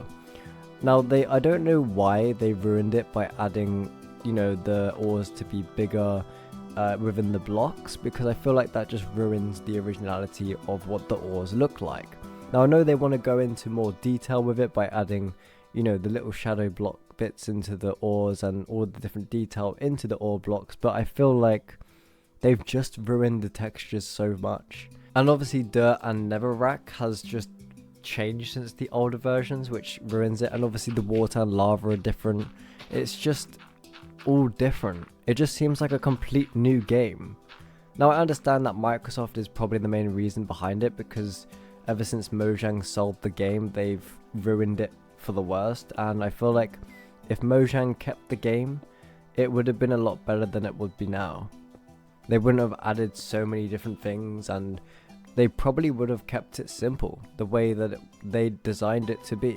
But anyway, I hope you guys enjoyed this video, and of course, let me know in the comments down below if you agree with me, or if you know, would rather play the older versions of Minecraft rather than the newer ones, and explain to me your story of what you think about Minecraft and how the new versions are for you. Why you should make a YouTube channel in 2026? Well, this is a good one because I feel like everyone needs to make a YouTube channel at some point in their life, whether it be when you're a child or like, you know, like when you're an adult, because I feel like the creativity that comes with a YouTube channel is so good for you, because you're using your brain's imagination and, you know, your cognitive function to come up with ideas and maybe something new, maybe something you've already seen but made a twist on, to create something for people to watch. Now obviously, if you don't want to entertain people and you just want to do it for personal growth, then that's fine, but obviously people are going to watch it. Or even if you just make videos and keep them private, you're still creating something and helping your brain, because you're using your brain's function to come up with ideas. Now I do it personally to, well, one, entertain you guys, and also teach you on the topic of the things that I talk about, but also to help myself in making sure that I am staying productive, and also helping my brain's function to stay creative, because being creative is very important. Essentially, like if you think about it, like everyone back in the day used to invent things, and obviously we still invent things these days, but it's not as common because, well, you just kind of alter what's already been created. So if you think about, like, people that invent new phones are just adding to what the previous technology is, but maybe adding some new stuff. Whereas, you know, back in the day we invented new things, like, you know, when the first smartphone came out, when the first computer came out, when light bulbs were made, when Wi-Fi was made, when Bluetooth was invented. All these things were all invented, and nowadays there's nothing really that's brand new invented. I mean, maybe it's just myself not researching enough, but I feel like not really much is being invented new these days.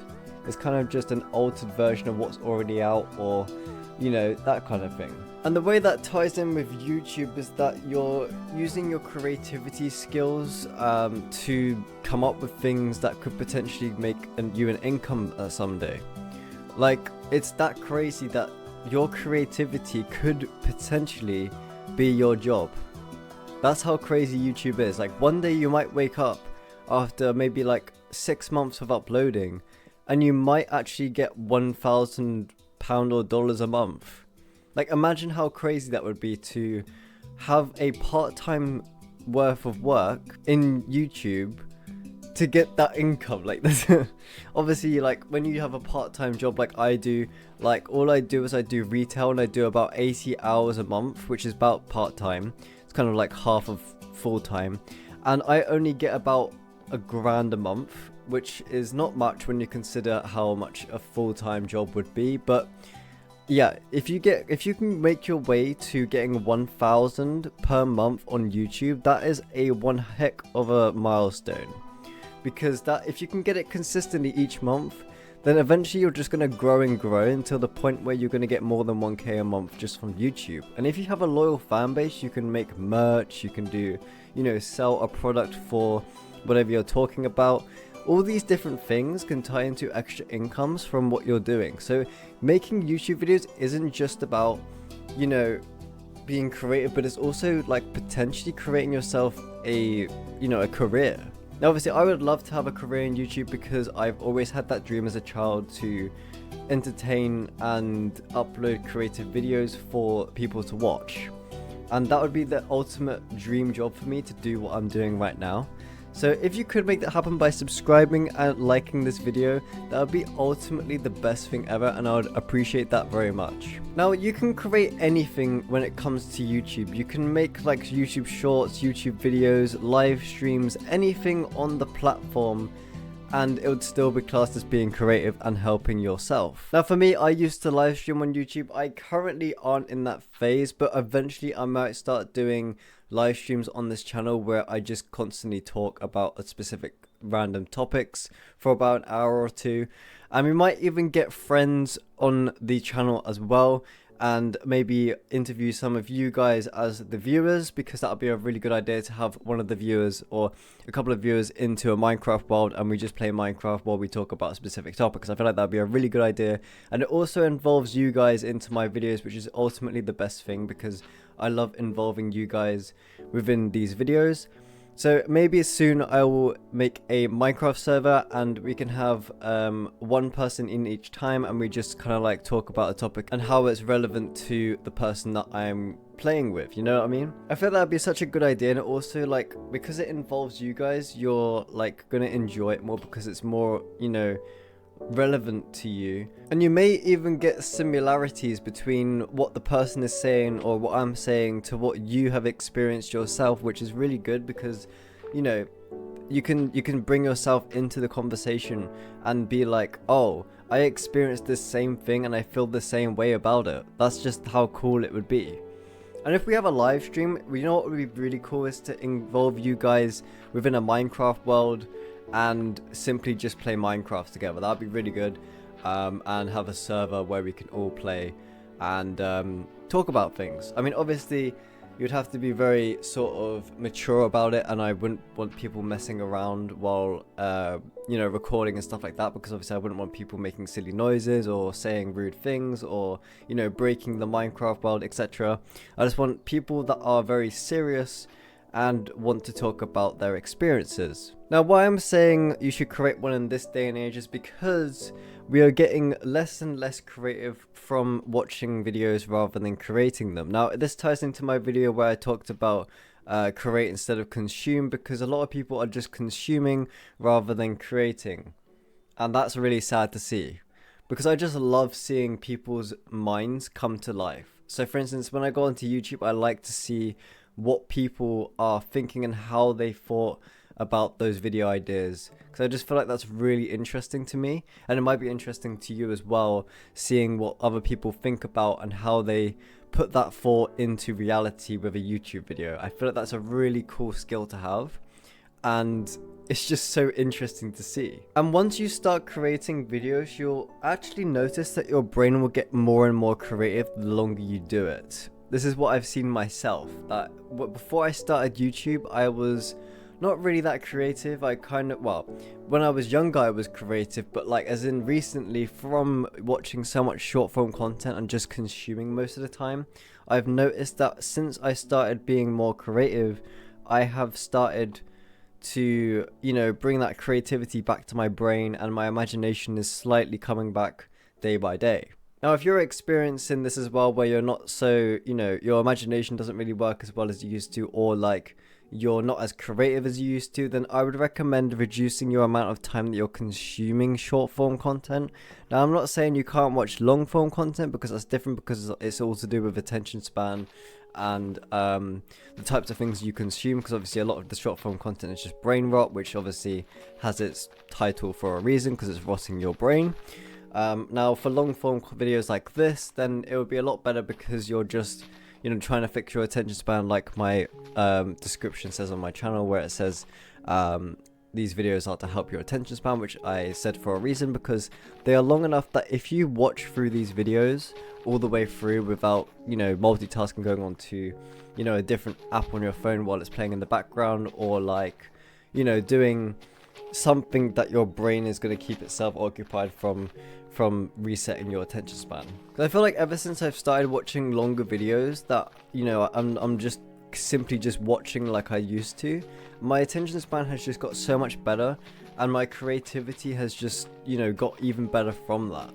Because the thing is with dopamine receptors is that once they are, you know, fried or, you know, damaged from the short form content, your creativity and your cognitive function just goes down and down and down and down until you fix that problem. Then it will start to revolve itself and go back to the way it's supposed to be. Now, drinking enough water every day is essential just because it's, you know, it helps your health and also, you know, your body's performance, because obviously our body is made out of mainly water, which is kind of interesting to think about considering how a lot of it is organs, skull, bones, you know, skin, everything, but it is mainly made out of water, which is strange. Now, when you don't drink a lot of water, I've known this from myself because I'm one of those people that struggle to actually remember to drink water, which is kind of funny because you need water to survive. So how does my brain forget to drink? And I'm sure you probably have had this at one point where you've completely forgotten to drink water, or maybe you're in the same boat as me and don't think about it all the time.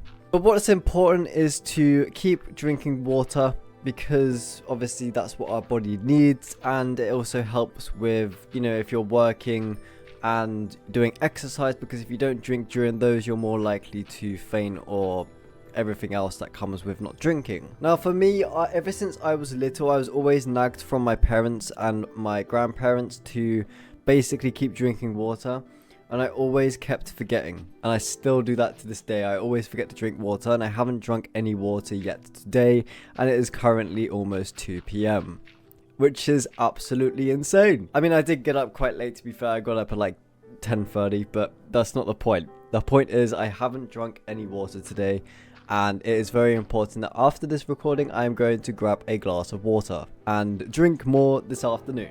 And you should too. If I'm reminding you right now to drink water, then please go and grab yourself a drink, because it will help you in many ways. Now, not drinking enough water also makes you feel more tired. I've noticed this myself, that before, when I did drink a lot of water during the summer, I was less tired. Now, this does come into having more vitamin C, because vitamin D from the sun, because obviously during the summer you're more likely to intake more vitamin D from the sun, which also helps with sleep. But if you are struggling to stay awake when you wake up and stuff like that, then it's important to keep drinking water, because it will actually help your organs, especially in the morning. So they recommend that when you wake up, you drink a glass of water, because it basically filters through all the toxic stuff that your body went through during the night.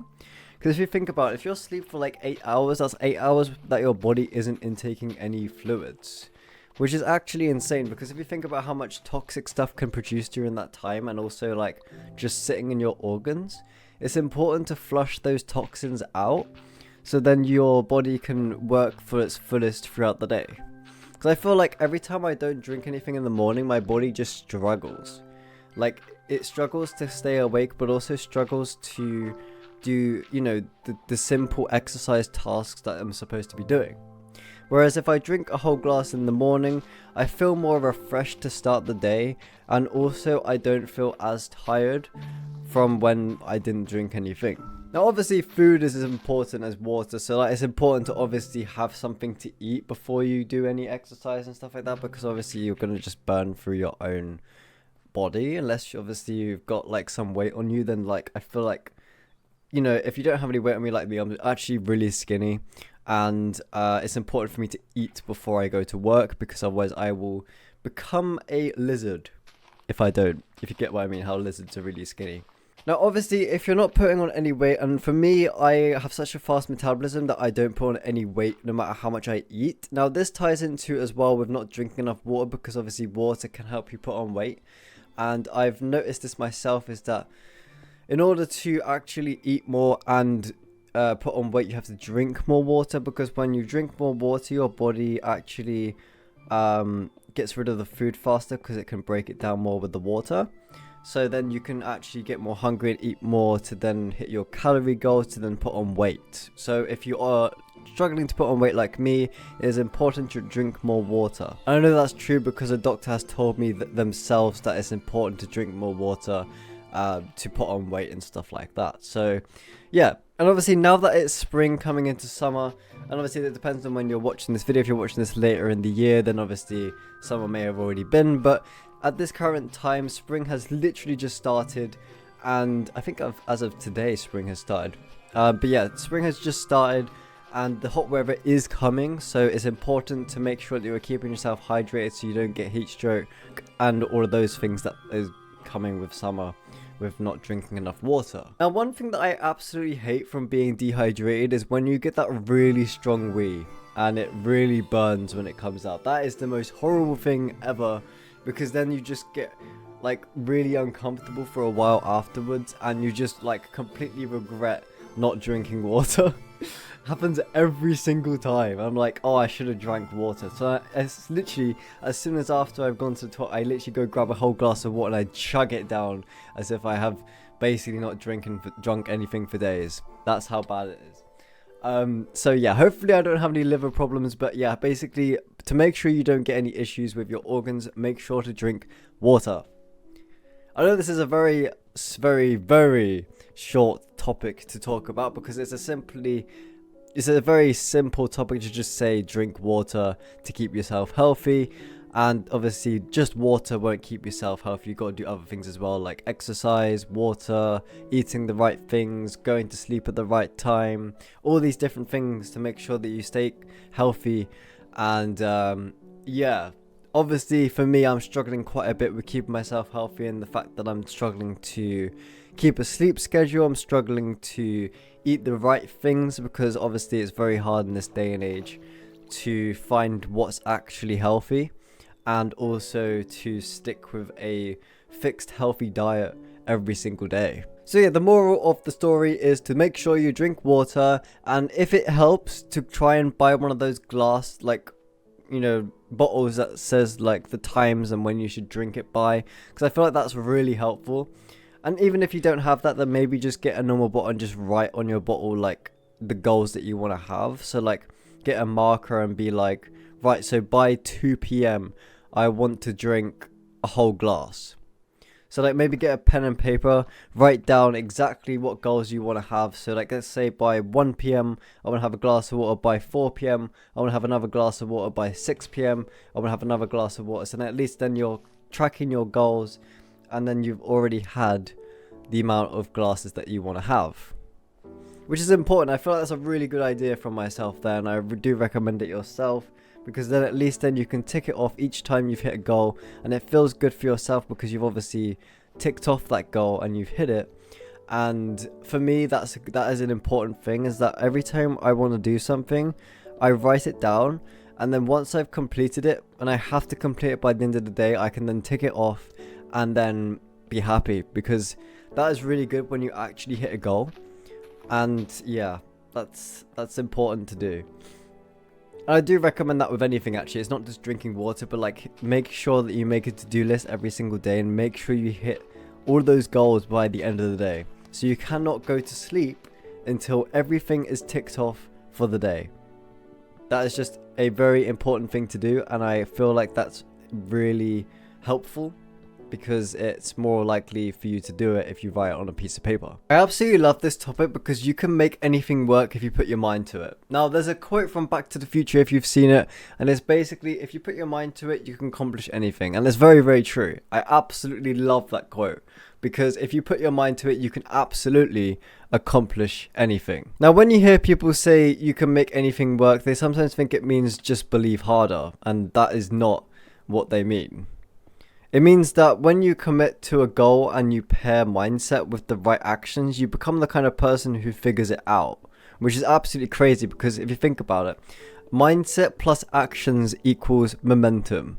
Now, the thing is, in order to get yourself ready to, you know, make anything work, it really means that you have to stop waiting to feel ready.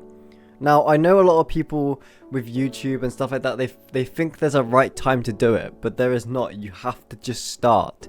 You can't be in the mindset of thinking of like waiting until you feel ready, because there is no time to feel ready. You have to feel ready from the start. You have to just post. And you've got to stop treating setbacks like a stop sign. It's like, I literally have had previous YouTube channels, and I know this from experience, that when you get bad results, you don't stop, because if you stop, the channel's not going to go anywhere and you're just wasting your time. So all you have to do is, if you get setbacks, treat it as a lesson rather than a bad outcome. And the thing is, you've got to start treating problems like puzzles. Now I'm saying that because puzzles are obviously like something that you've got to work out, and if you get a problem, you then have to work out how to fix it. That's the whole point of it being a puzzle. And I feel like that's really interesting because obviously the way that our brains work and that is very important to use our brains to try and figure out why there's a problem. And problem solving is a very, very good skill to have, and I feel like everyone should have it, because if you can fix a problem, you can actually make money from it if you think about it. So if you have a job that fixes a problem, or you have a business idea that fixes a problem, you can actually produce a passive income from just simply fixing the issue. Now, obviously, not everyone knows how to fix everything, but it's just why we have specific people for the job. But yeah, that's what I'm saying. Now, most people wait for confidence before they decide, but confidence usually comes after you take action. Now, basically, you just have to post and then simply just keep going until you build up that confidence, because confidence doesn't come before you actually post or take action. Now, the thing is, you've got to decide if you're the right person who follows through, or you decide that you're going to stay in the game long enough for it to work. Because obviously, it's not a get quick, like, scheme of anything. Like, you can't get results quickly. You have to wait in the long game for results to come to you. A lot of things can come quickly, but like the thing is, a lot of things don't. It's very strange that it's very kind of like luck based thing. And the thing is with YouTube as well, is it's a very long game. Unless you're like some YouTube profession where like somehow you can upload like 3 videos and it skyrockets up to 1 million views. Like, that's obviously possible, but most people can't do that.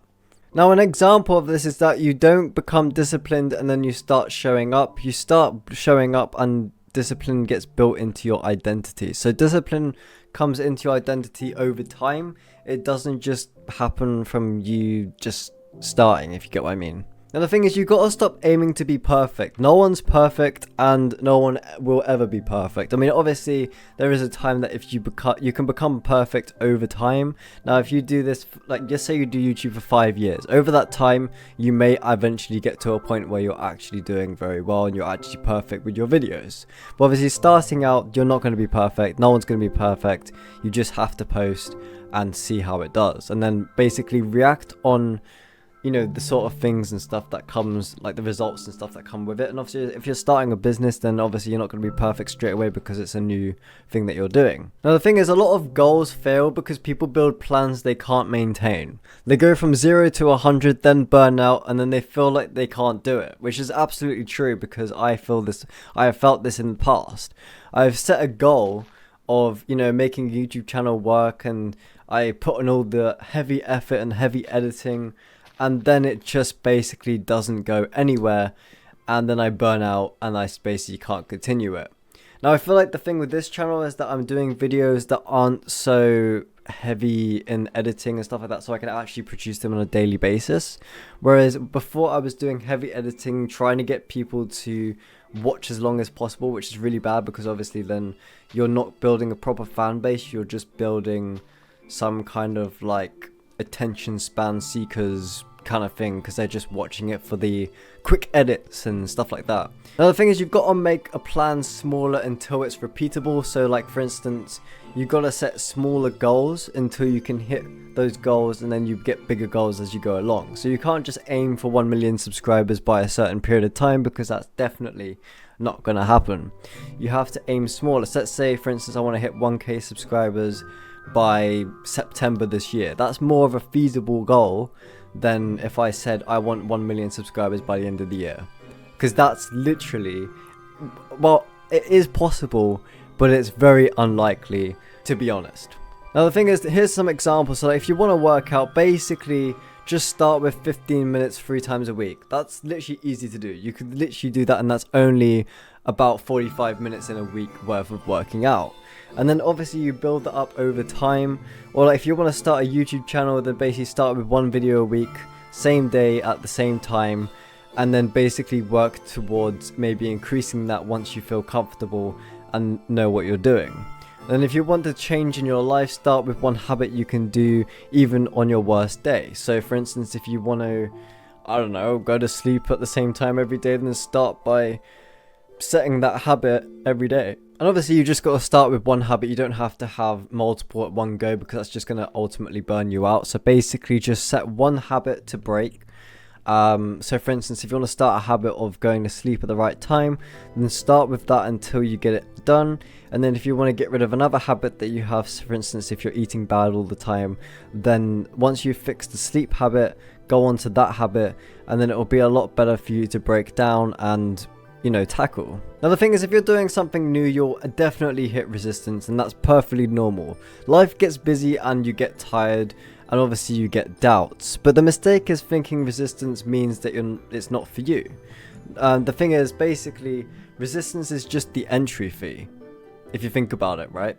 So you get resistance every time you start something, and yeah, there are days that you may not feel like doing it. That's not the sign to stop. That's the sign that you're building something real. Now the thing is, when you have a goal, you gotta set a clear example of what you wanted by writing it down.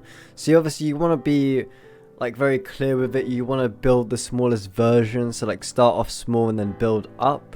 And you want to adjust rather than quitting, because if you think about it, like if something's not working, you don't just throw the whole goal away, you change the method. And that's really important to remember, because if you quit, you're just not going to hit the goal, and you're just going to be very sad because you didn't hit the goal and you just gave up, and yeah, basically a waste of time.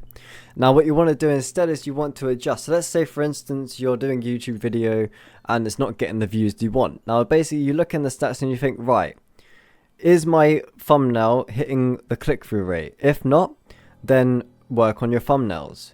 If it's not hitting the retention that you want, work on fixing that by talking like more or adding some movement onto the screen. There's all these different things that you could adjust rather than just quitting. Now the thing is, I'm going to ask you to do something right now that could help you with having a goal. Now basically you want to do is you want to grab your notes app or a physical notebook and write down one thing you want to make work. Now, this could be any goal. It could be making a YouTube video or a YouTube channel. It could be making a business. It could be finding a new job. And then you want to write down the main reason you keep stopping for that. So if you've tried it before and you keep stopping, then write down the reason to why you think you're stopping for, you know, what you're aiming for. And then for the third point, you want to write down one tiny action you can do daily for the next 7 days to basically go towards that goal. So for example, if you want to post consistently, then that'll be one thing you want to make work. And then for example, the main reason you keep stopping is because you overthink and you try and make it perfect, which obviously you can't, because you can't make it perfect straight away. And then one tiny action that you think you could do daily for 7 days is to write down 5 video ideas a day and film one short clip. Now that's a pretty good frame to use, because like you can basically keep yourself consistently by only, you know, not making it perfect and just basically writing down and planning everything ahead. And yes, I believe mindset matters. Call it manifesting, call it intention, call it faith, whatever word you like. But the part people skip is belief is powerful, but belief without behavior is just a wish. That is a very important quote, and when you put your mind to it, you're not just imagining the outcome, you're becoming the person who can handle the outcome. Now, the thing is, belief plus behavior equals results. That's important to remember. Belief plus behavior equals results. So if you take one thing from this video, let it be this. You don't need a perfect plan, you need commitment, repetition, and adjustment. Never quit. You can make anything work if you put your mind to it, because your mind decides what you do next. Now, being professional is very important in life because it just makes you feel good to be professional. It makes you feel like you're the person. And the thing is, right, have you ever felt busy all day but somehow you still did not get much done? I've had that so much. And that's all down to discipline and making sure that you're planning your productivity well. And today I want to talk about what it really means to be professional in life and how one simple habit can change everything. And that simple habit is planning your day. Every single day I write down a to-do list on my planner, and I tick through them as I go through them, basically. So today, what I've put through is to work hard on YouTube videos, and I'm about to tick that off because I have worked hard for the past 2 hours on recording YouTube videos. So when people hear professional, they think suits, offices, or having a fancy job, but professionalism is bigger than that. Being professional means that you show up when you say you will, and you communicate clearly with whatever you're talking about, and you respect other people's time. There's obviously more points to it, but professionalism is a lifestyle, and the foundation of that lifestyle is how you manage your time when nobody is watching. Now let's talk productivity. Most people do not waste time because they are lazy. They waste time because they do not have a plan. And I feel that's really true because obviously for me, I've had it before where I haven't had like a set plan for the day, and I just feel really lazy because I just don't know what to do with myself. So it's important that you wake up with a plan. Now, when you wake up without a plan, you react to whatever feels urgent, you jump between tasks, and you spend mental energy deciding what to do next. And that is really important that you don't wake up without a plan, because then like you don't know what you're gonna do. But when you plan your day, you remove the decision fatigue, and obviously when you can remove that, you're basically removing the unnecessary energy used to plan your day on the day. I always plan my day the day before, because then I can be like, right, I'm doing that and that and that, and I can tick it off when I'm going through them during the day. Now the thing is, this also ties in with discipline, because discipline is what professionalism is built on. You can't do anything without discipline. Discipline is doing what needs to be done, even when you do not feel like doing it. So basically, like if you want to do something and you don't feel like doing it, but then you have to do it anyway because that is discipline. Now there's a simple daily planning system you can start today that I recommend for you guys. So basically, step 1, you do a 5-minute plan the night before. So basically, write down everything that is on your mind for the next day or that in that moment, and then pick your top 3 priorities for the next day. So you basically write down 3 things you want to do to complete by the end of the day, and then basically time block your priorities. So give each priority a time window that you have to complete it by. So for instance, if you have a work project, you basically say I want to complete that between 9 and 10:30, and then if you've got like gym or a practice on a skill, then you can complete that between 11 and 12. Now the thing is with planning is that obviously life gets in the way sometimes, and you may have something that comes up that you have to do instead of what you've planned. Now that is totally fine, because realistically that is what could happen. And at the end of each day, I recommend doing a 2-minute review of what you've done in a day. So basically, what did you complete, what did you avoid, and what is the one improvement for the next day. And the thing is, this review tactic basically turns planning into growth. Now the thing is, there are also habits that can amplify your plan. So for instance, like basically being early rather than being on time or late.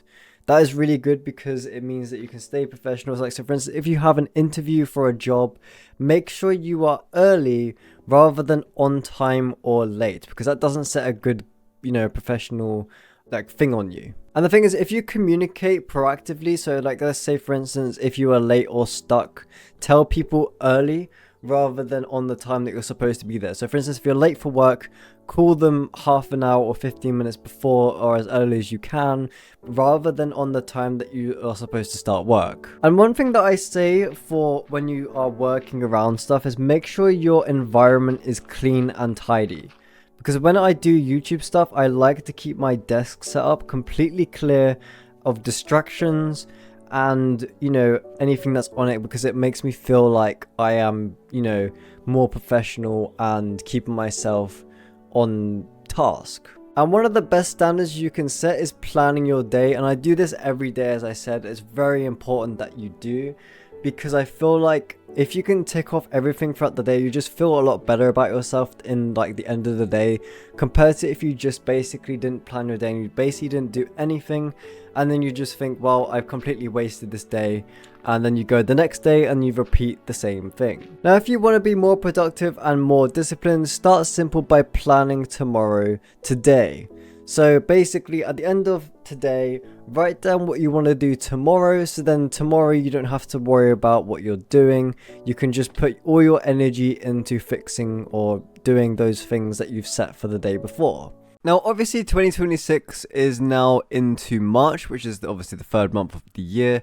And obviously, it's never too late to start something because, well, we're only the third month in. So basically, don't wait until January next year to start something. Instead, start now.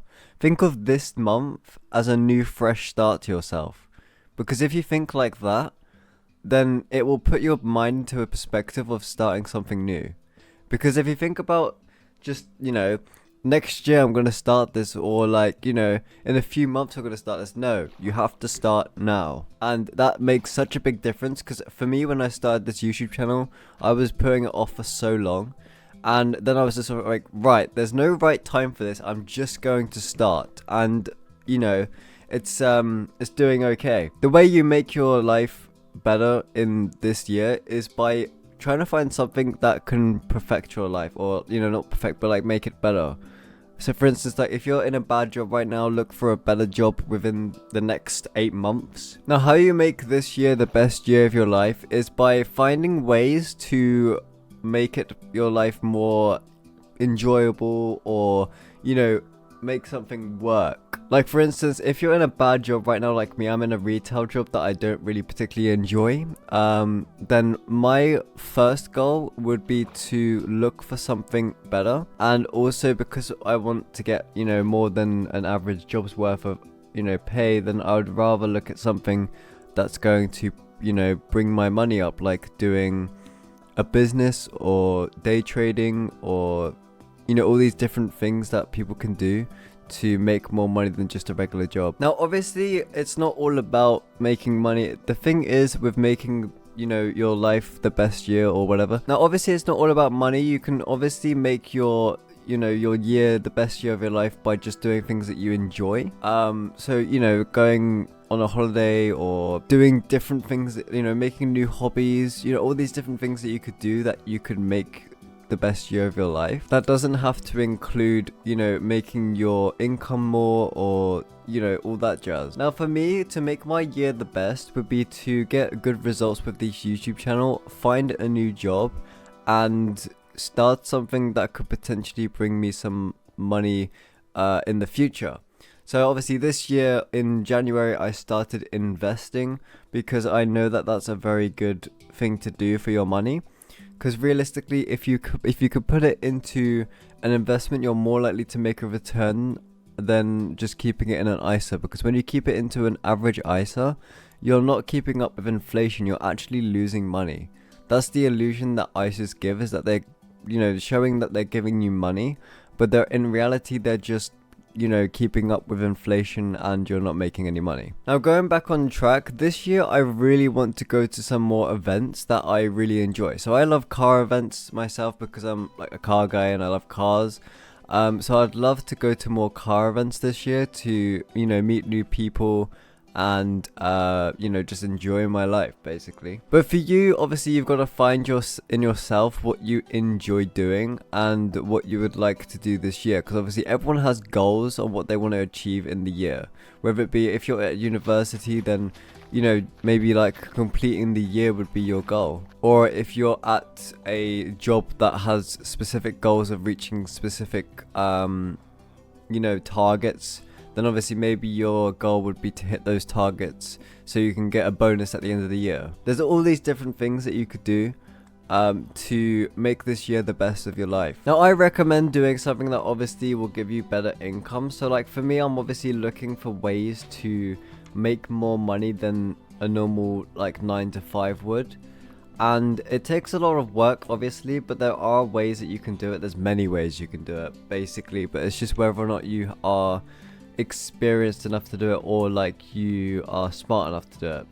Because obviously day trading takes a couple of years to actually master, and once you do master it, you can make so much money from day trading. It's unbelievable, and it doesn't have any, well, obviously it has risks, but like once you are into the strategies and everything like that, then you can basically make infinite money glitch, which is actually insane. Obviously, sometimes the market doesn't go the way you want it and you will lose money, but yeah, if you can work out the strategies and like the patterns, then you can actually make such a good amount of money from a funded traded account, which is insane.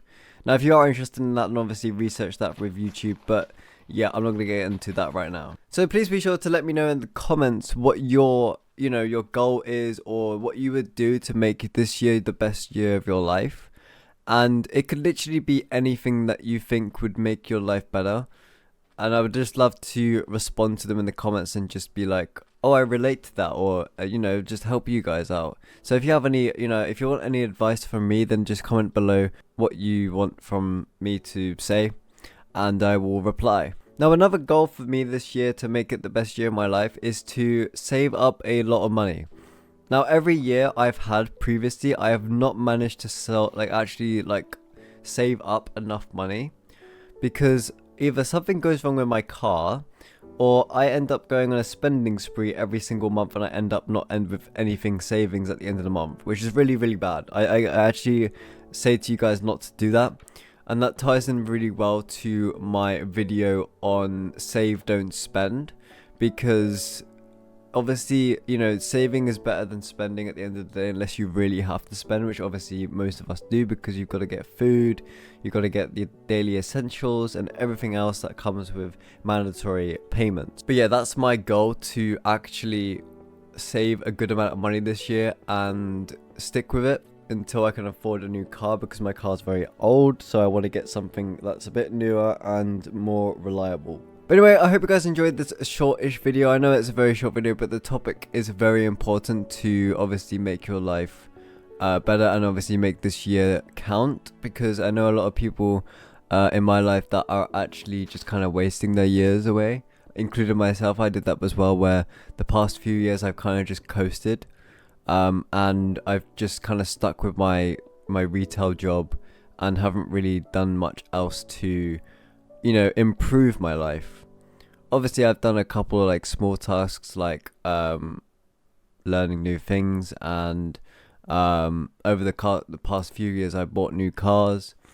But yeah, now have you ever had that day where nothing is technically wrong, but you just feel flat, like you're doing all the right things but you're not actually enjoying your life? Now, the thing is, what is one thing that generally makes you happy? Because obviously everyone has something that makes them feel happy, whether it be, a hobby, or, doing something specific, and something that makes you feel more alive. Now, the thing is, most people treat happiness like a prize. Like, I will be happy once I have the money, the relationship, the body, or the success, which is not, it's not a healthy thing to do. Because happiness is not only an end goal, but it's also fuel. Like, when you regularly do something you generally enjoy, you usually get more energy, more patience, more confidence, etc. But when you're stuck in constant stress, your brain starts to believe that your life is only survival, which I know for myself, because that's what my brain is stuck in right now, which in short is called flight or fight,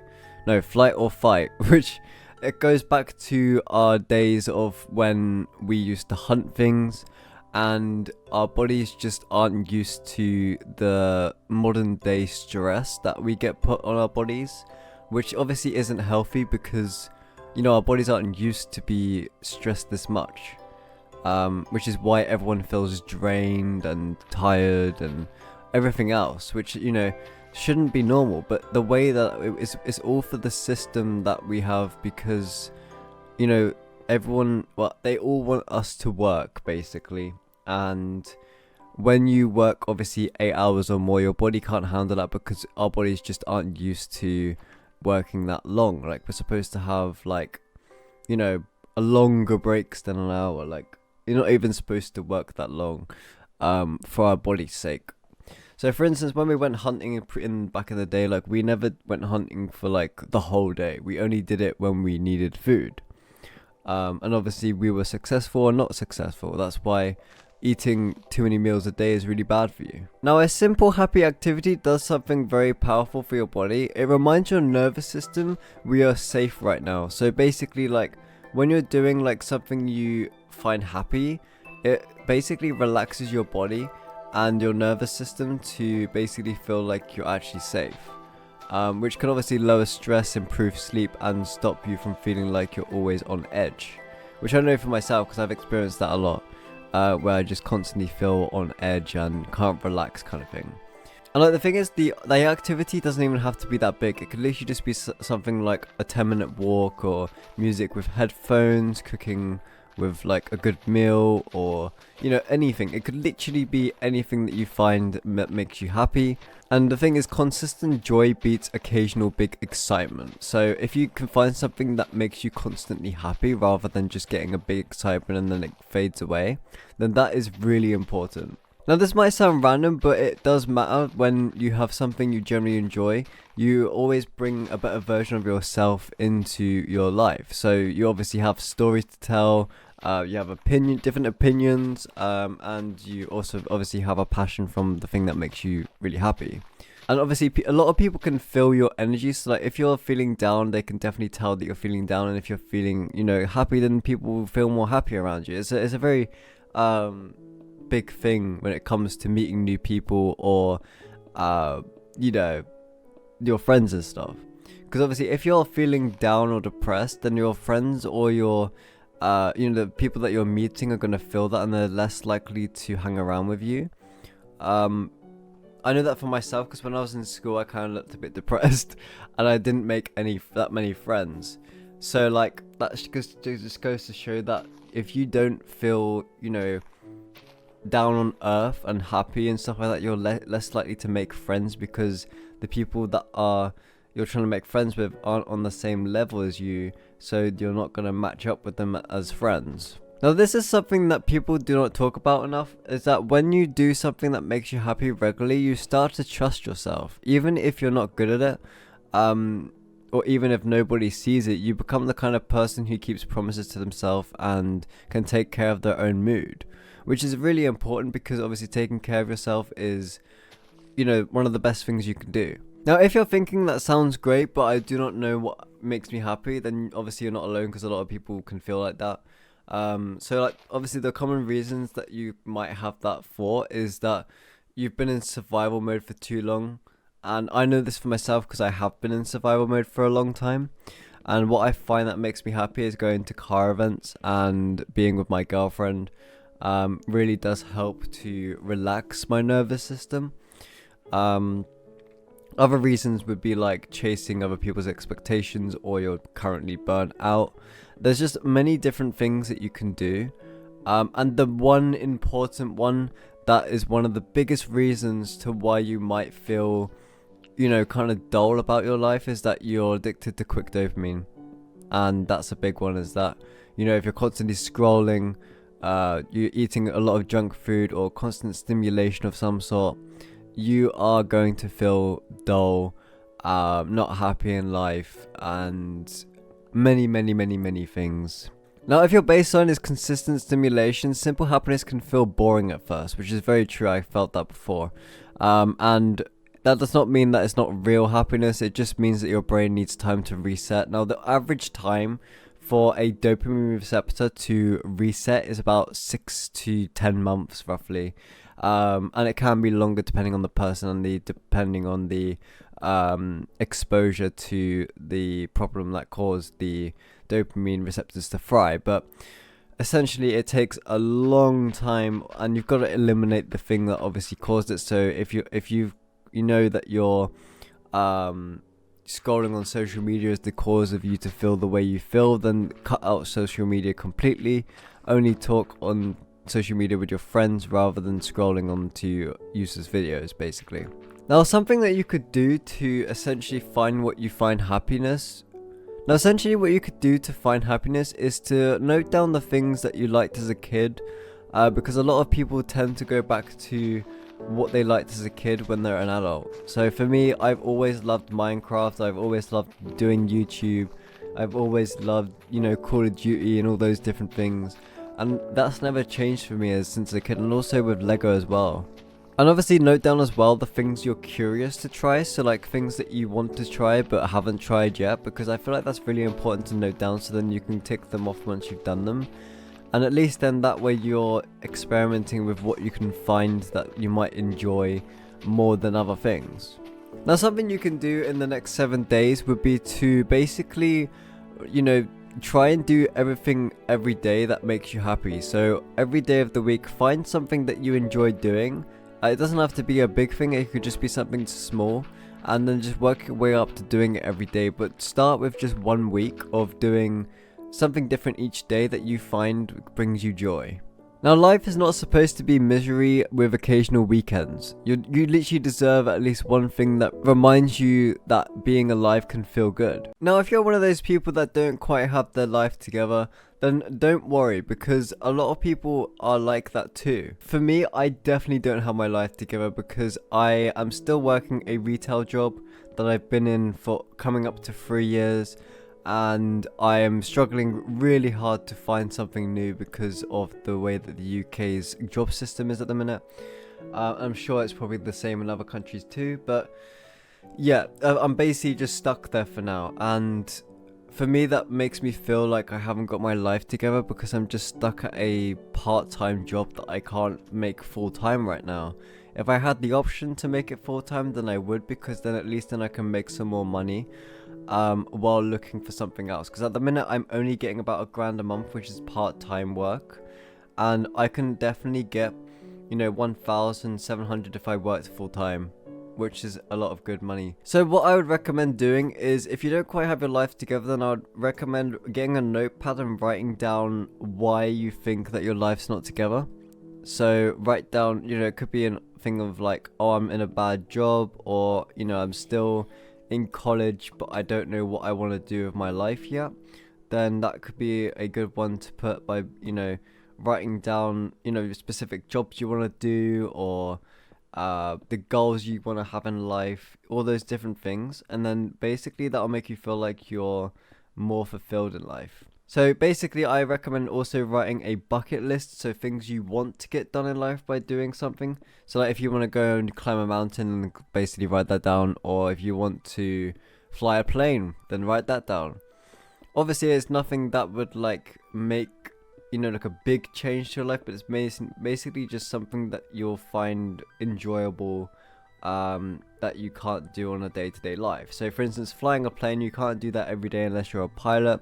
So writing down that you want to fly a plane would be a good one, because like it's not something that would obviously put your life together, but it would just make you feel happy because you're doing something that basically not many people do on a daily basis. And if you're stuck in a job as well like me, then honestly don't worry too much and don't feel like you're going to be there forever, because that's not true. Like, you can't be in a place, stuck in one place forever.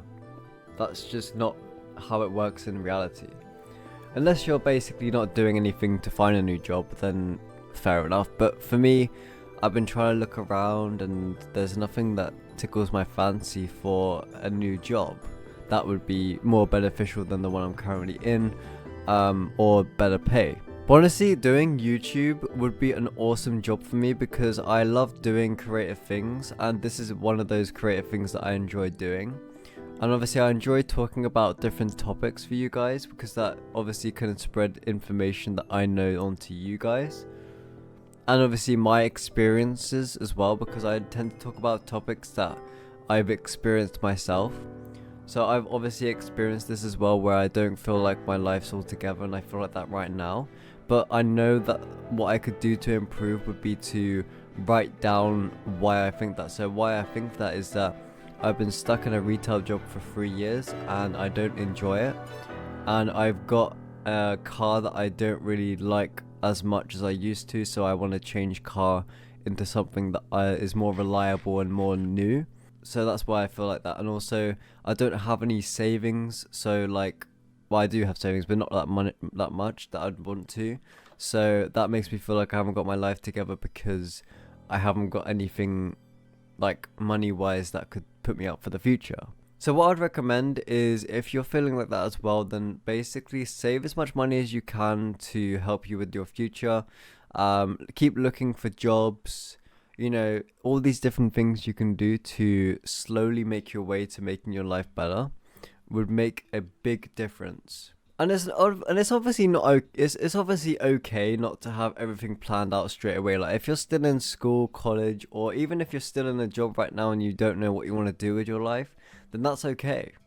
Like that's for me. Like I don't know what I want to do job wise if I had to go through that route.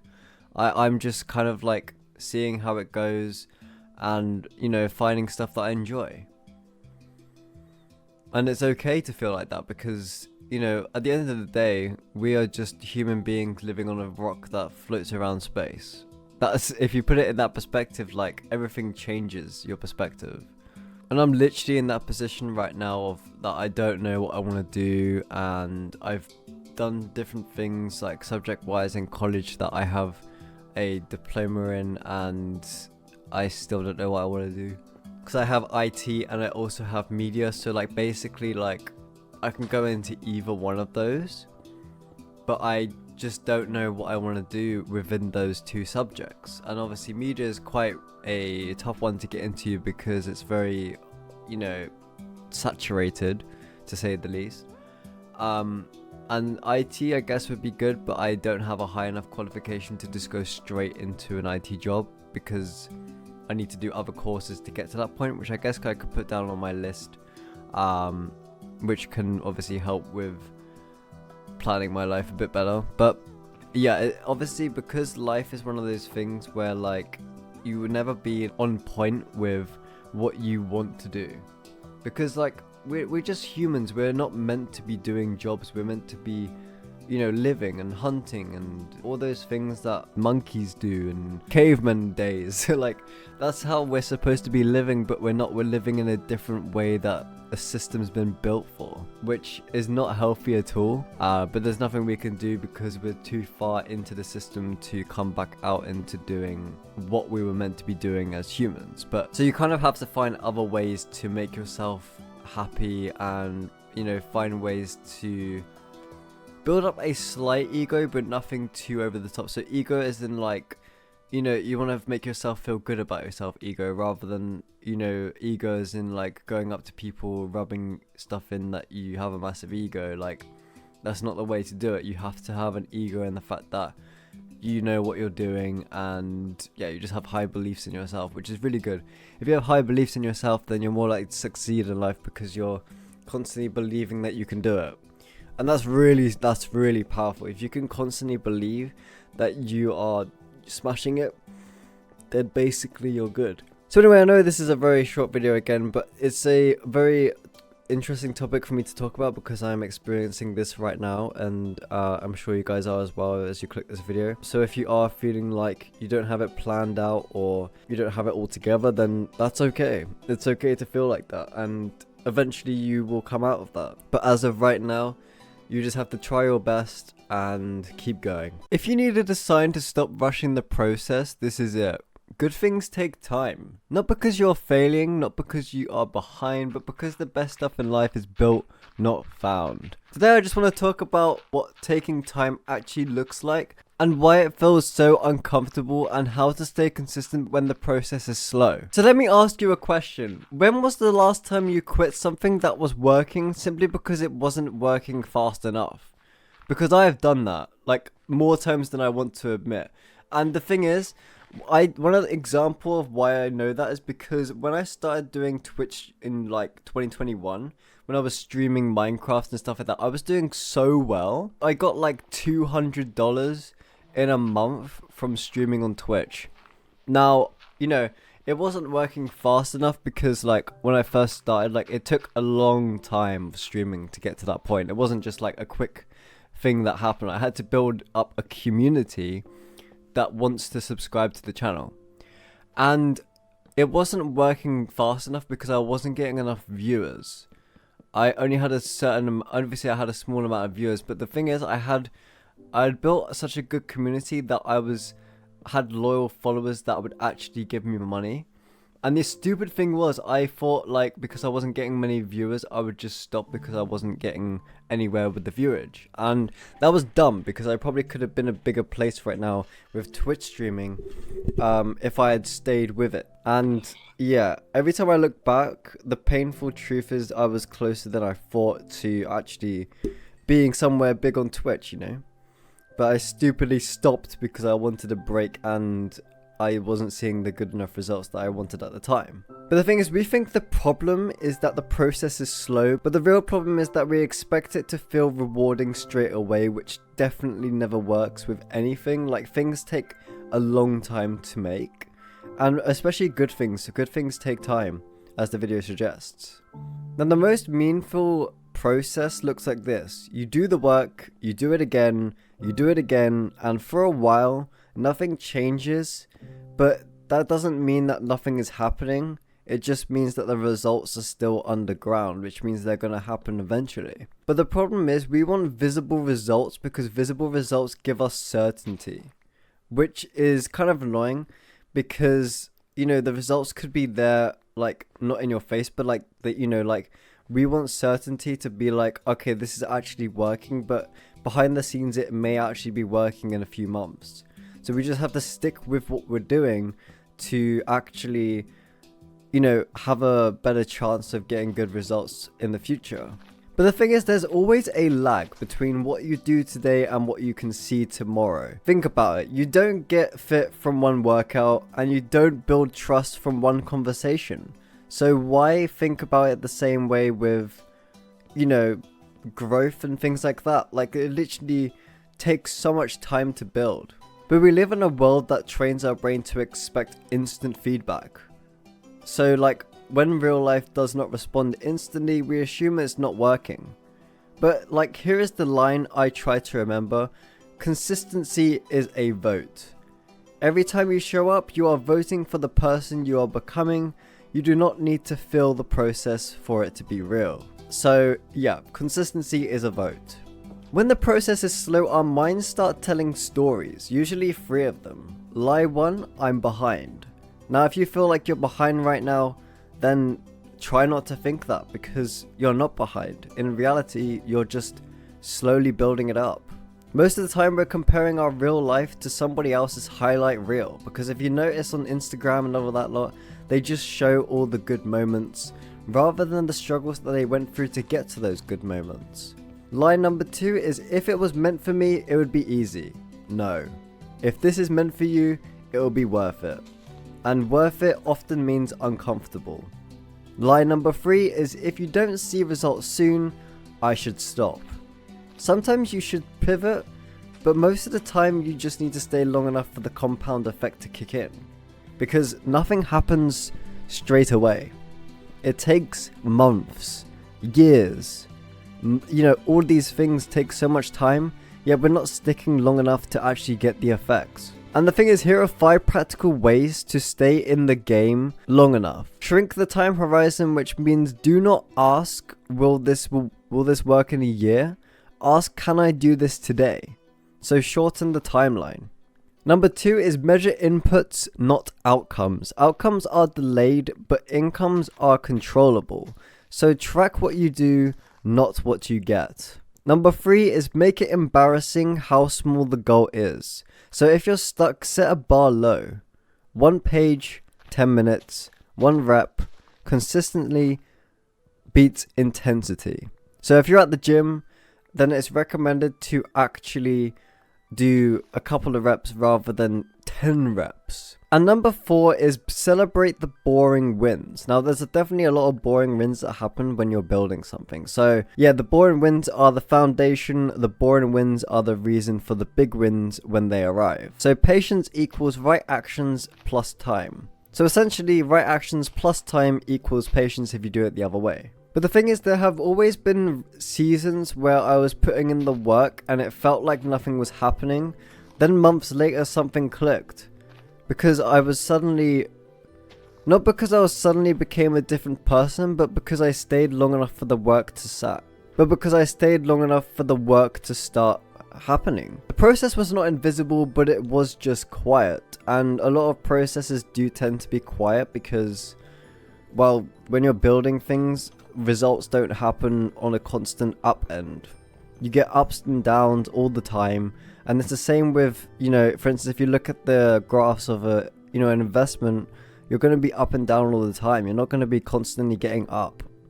Now, if you are in the middle of the it's not working phase, I want you to hear this. It might be working, it might not be finishing, but good things take time and you are allowed to take the time. If you're 21 or under, thank you for clicking this video because I want to talk about the experiences and tips that I've been through when being under 21. Now, one thing that a lot of us are doing within our teens are drinking a lot of alcohol, and I'm kind of against alcohol in the fact that it's basically a poison to the human body, okay?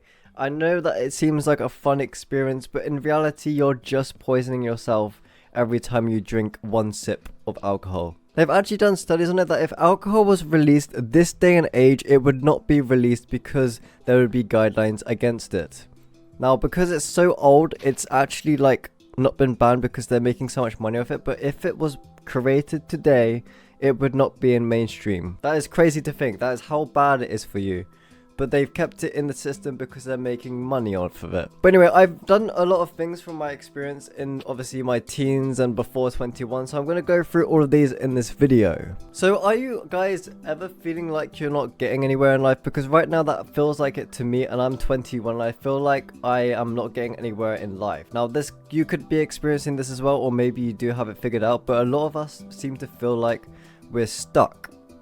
Now, for me, I've been stuck in a retail job for 3 years and I'm trying to look for something different and a different path for me to take within my life. But the only problem is the UK system right now is very difficult and it's very hard to find a new job. So the best thing you can do is apply for as many jobs as you can, go to job agencies and see if you can find any connections on LinkedIn or something like that you can get into any type of work that you want to get into. And it's very difficult to do, I understand that, because I've been trying to do that myself and I haven't succeeded yet, but that is the way to try and find a new job in this day and age. Obviously jobs are becoming less and less, which is kind of sad because obviously AI is taking over a lot of roles and they're cutting back on people hiring because of the costs of the UK and stuff like that. Now, something that for me, as I'm 21 right now, I have learned a lot of things about health and whatnot. So I'm going to go through what I've learned. So basically, one of the first ones is making sure you're getting your sleep in every single night. I, for one, have been really bad for the last 7-8 months of trying to keep up a consistent sleep schedule. It's really bad to the point where I'm getting like 6 to 7 hours sleep. 6-7 as they like to say this day and age. But yeah, that is the true thing. I am only getting 6 to 7 hours of sleep, which is not enough for my body. I need to be getting at least 8 hours, and I'm supposed to be going to sleep around 10:30 to 11 o'clock, but I'm not going to sleep until at least midnight, which I need to change. Okay, so one tip I would give you is make sure you're asleep before 11 p.m. Now, if you're going to sleep at 11 p.m, that means you have to be up at 7:30 at the latest, because the way that our circadian rhythm works is it goes by daylight. Okay? Now, obviously, winter is a bit different because obviously the sun doesn't get up until like 8. Actually, it might be 7:30, actually. I don't even know. I can't remember. But the main point is, if you're going to sleep at 11, which you should be, our circadian rhythm likes us to get up at 7 o'clock in the morning or 7:30. It kind of depends. But that is the best way to do it. You have to get up early to go with the sun, because we're supposed to get up and go to sleep when the sun goes down and when the sun gets up. Now, obviously, during the winter, the sun goes down early, so you can't really go to sleep really early. But like I'm saying, that at least 8 hours, you want to go to sleep at 11 and get up at 7. Okay, so that's one tip. Another tip is to make sure you're drinking enough water. For me, I've always struggled with that, and there is a video that I've done on drinking water. It is very important that you drink enough water within the day, not only for the body's performance, but also just to keep yourself alive, because without it, we would all die, basically, from not having enough water. And the third tip that I have for you is to make sure you're getting enough exercise to get your heart rate up, because when you get your heart rate up, your body reduces a lot of problems. Okay, it reduces the risk of blood clots, it reduces the risk of heart problems in the future. It also increases your sleep quality, which is very good because that means that you can get better sleep. It's just all around a good thing. Now, obviously, if you haven't done exercise for a long time, then obviously don't rush into things, because you want to take it into a gradual increase of exercise. You don't want to just rush into things, because then you'll just collapse, and you know, you might even get like a heart attack or something from working too hard. But yeah, the main thing is to gradually increase your exercise and build up your heart strength as you go along. Now, I also recommend doing walks because I feel like walks is very good for your mental health because it also clears your mind. For me, every time I feel like I've got, a heavy mind or, all this lot, then I just go out for a walk and I come back more refreshed. Especially if it's a nice sunny day, you should be getting in your vitamin D because that's very important as the sun gets absorbed into our body by the mitochondria, I think. Something like that, and basically that's what makes us, shine and stuff like that, because basically our body emits light, if you know what I mean. Like, if you've known science, then that is what happens with our cells and stuff like that. So the sun actually does help with that as well. So it's very important not only to get vitamin D, but also to get sunlight. Okay, sunlight is very important when it comes to health, and I've done some research on that recently. And the thing is, not even vitamin D supplements can do the same that the sunlight can do. It's actually crazy how healthy the sunlight is for you. So what I recommend is when you get up in the morning, go outside as soon as possible and get that sunlight in if it's sunny. Okay.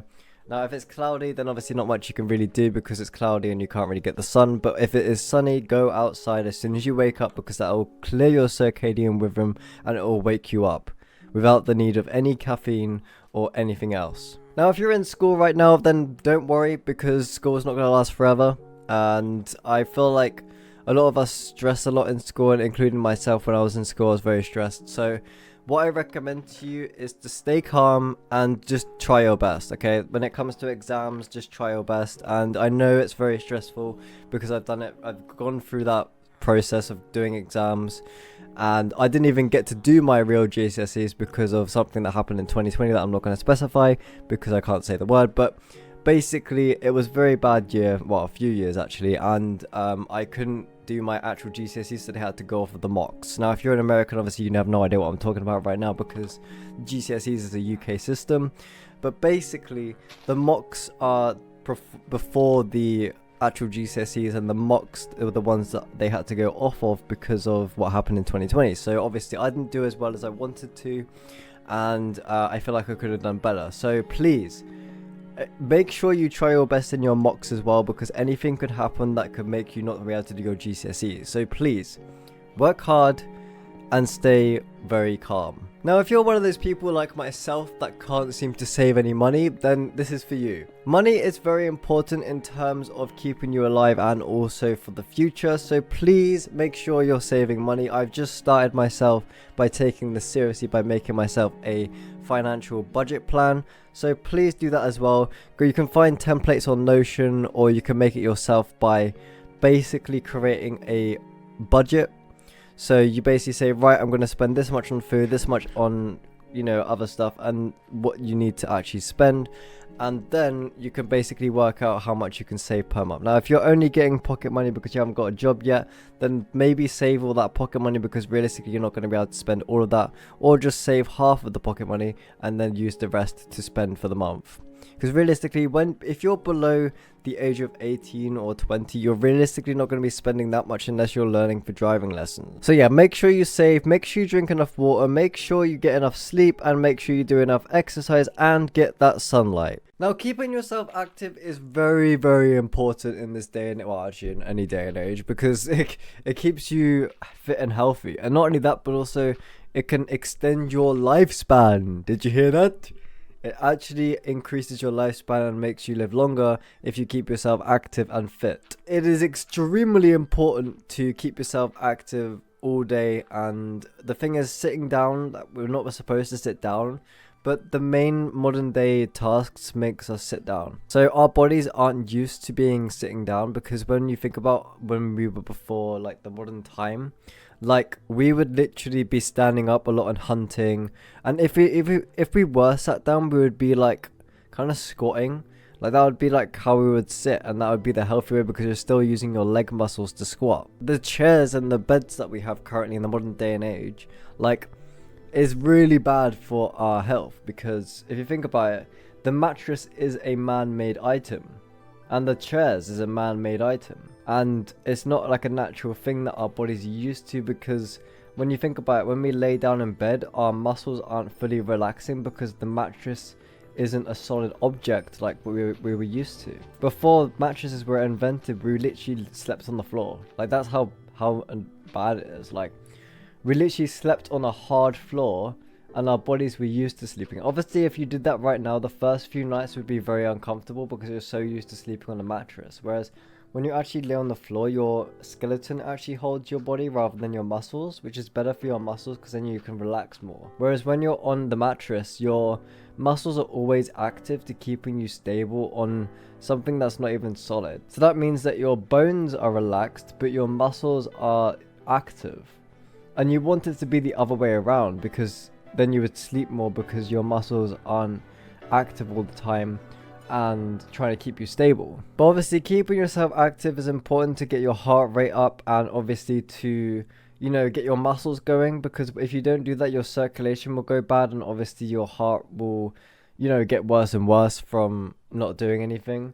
I know that for myself because I've got really unfit recently, and I've got to build myself back up throughout the summer. Now obviously spring has started, the weather's kind of bad at the moment, but when it starts getting better, I'm going to try and go cycling and maybe go for a couple of runs, or, you know, do some tennis as well. I really want to do tennis, so I'll definitely get back onto tennis, because I've only done it once or twice with my family, and obviously I did it in school as well, but it's just such a fun sport to do, and it gets your heart rate going because you're having to chase the ball, and yeah, it's just all around a really good active sport to do.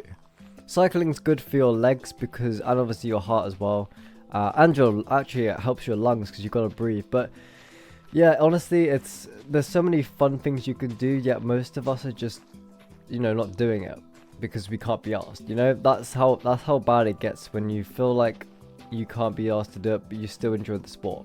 Now, what you want to do is you want to enjoy the sport and do the sport, because you can't say you enjoy the sport if you don't do it. So I actually really love walking. I used to do a lot of walking when I had to walk to college and work. So I used to do a 50-minute walk to college before I got a car.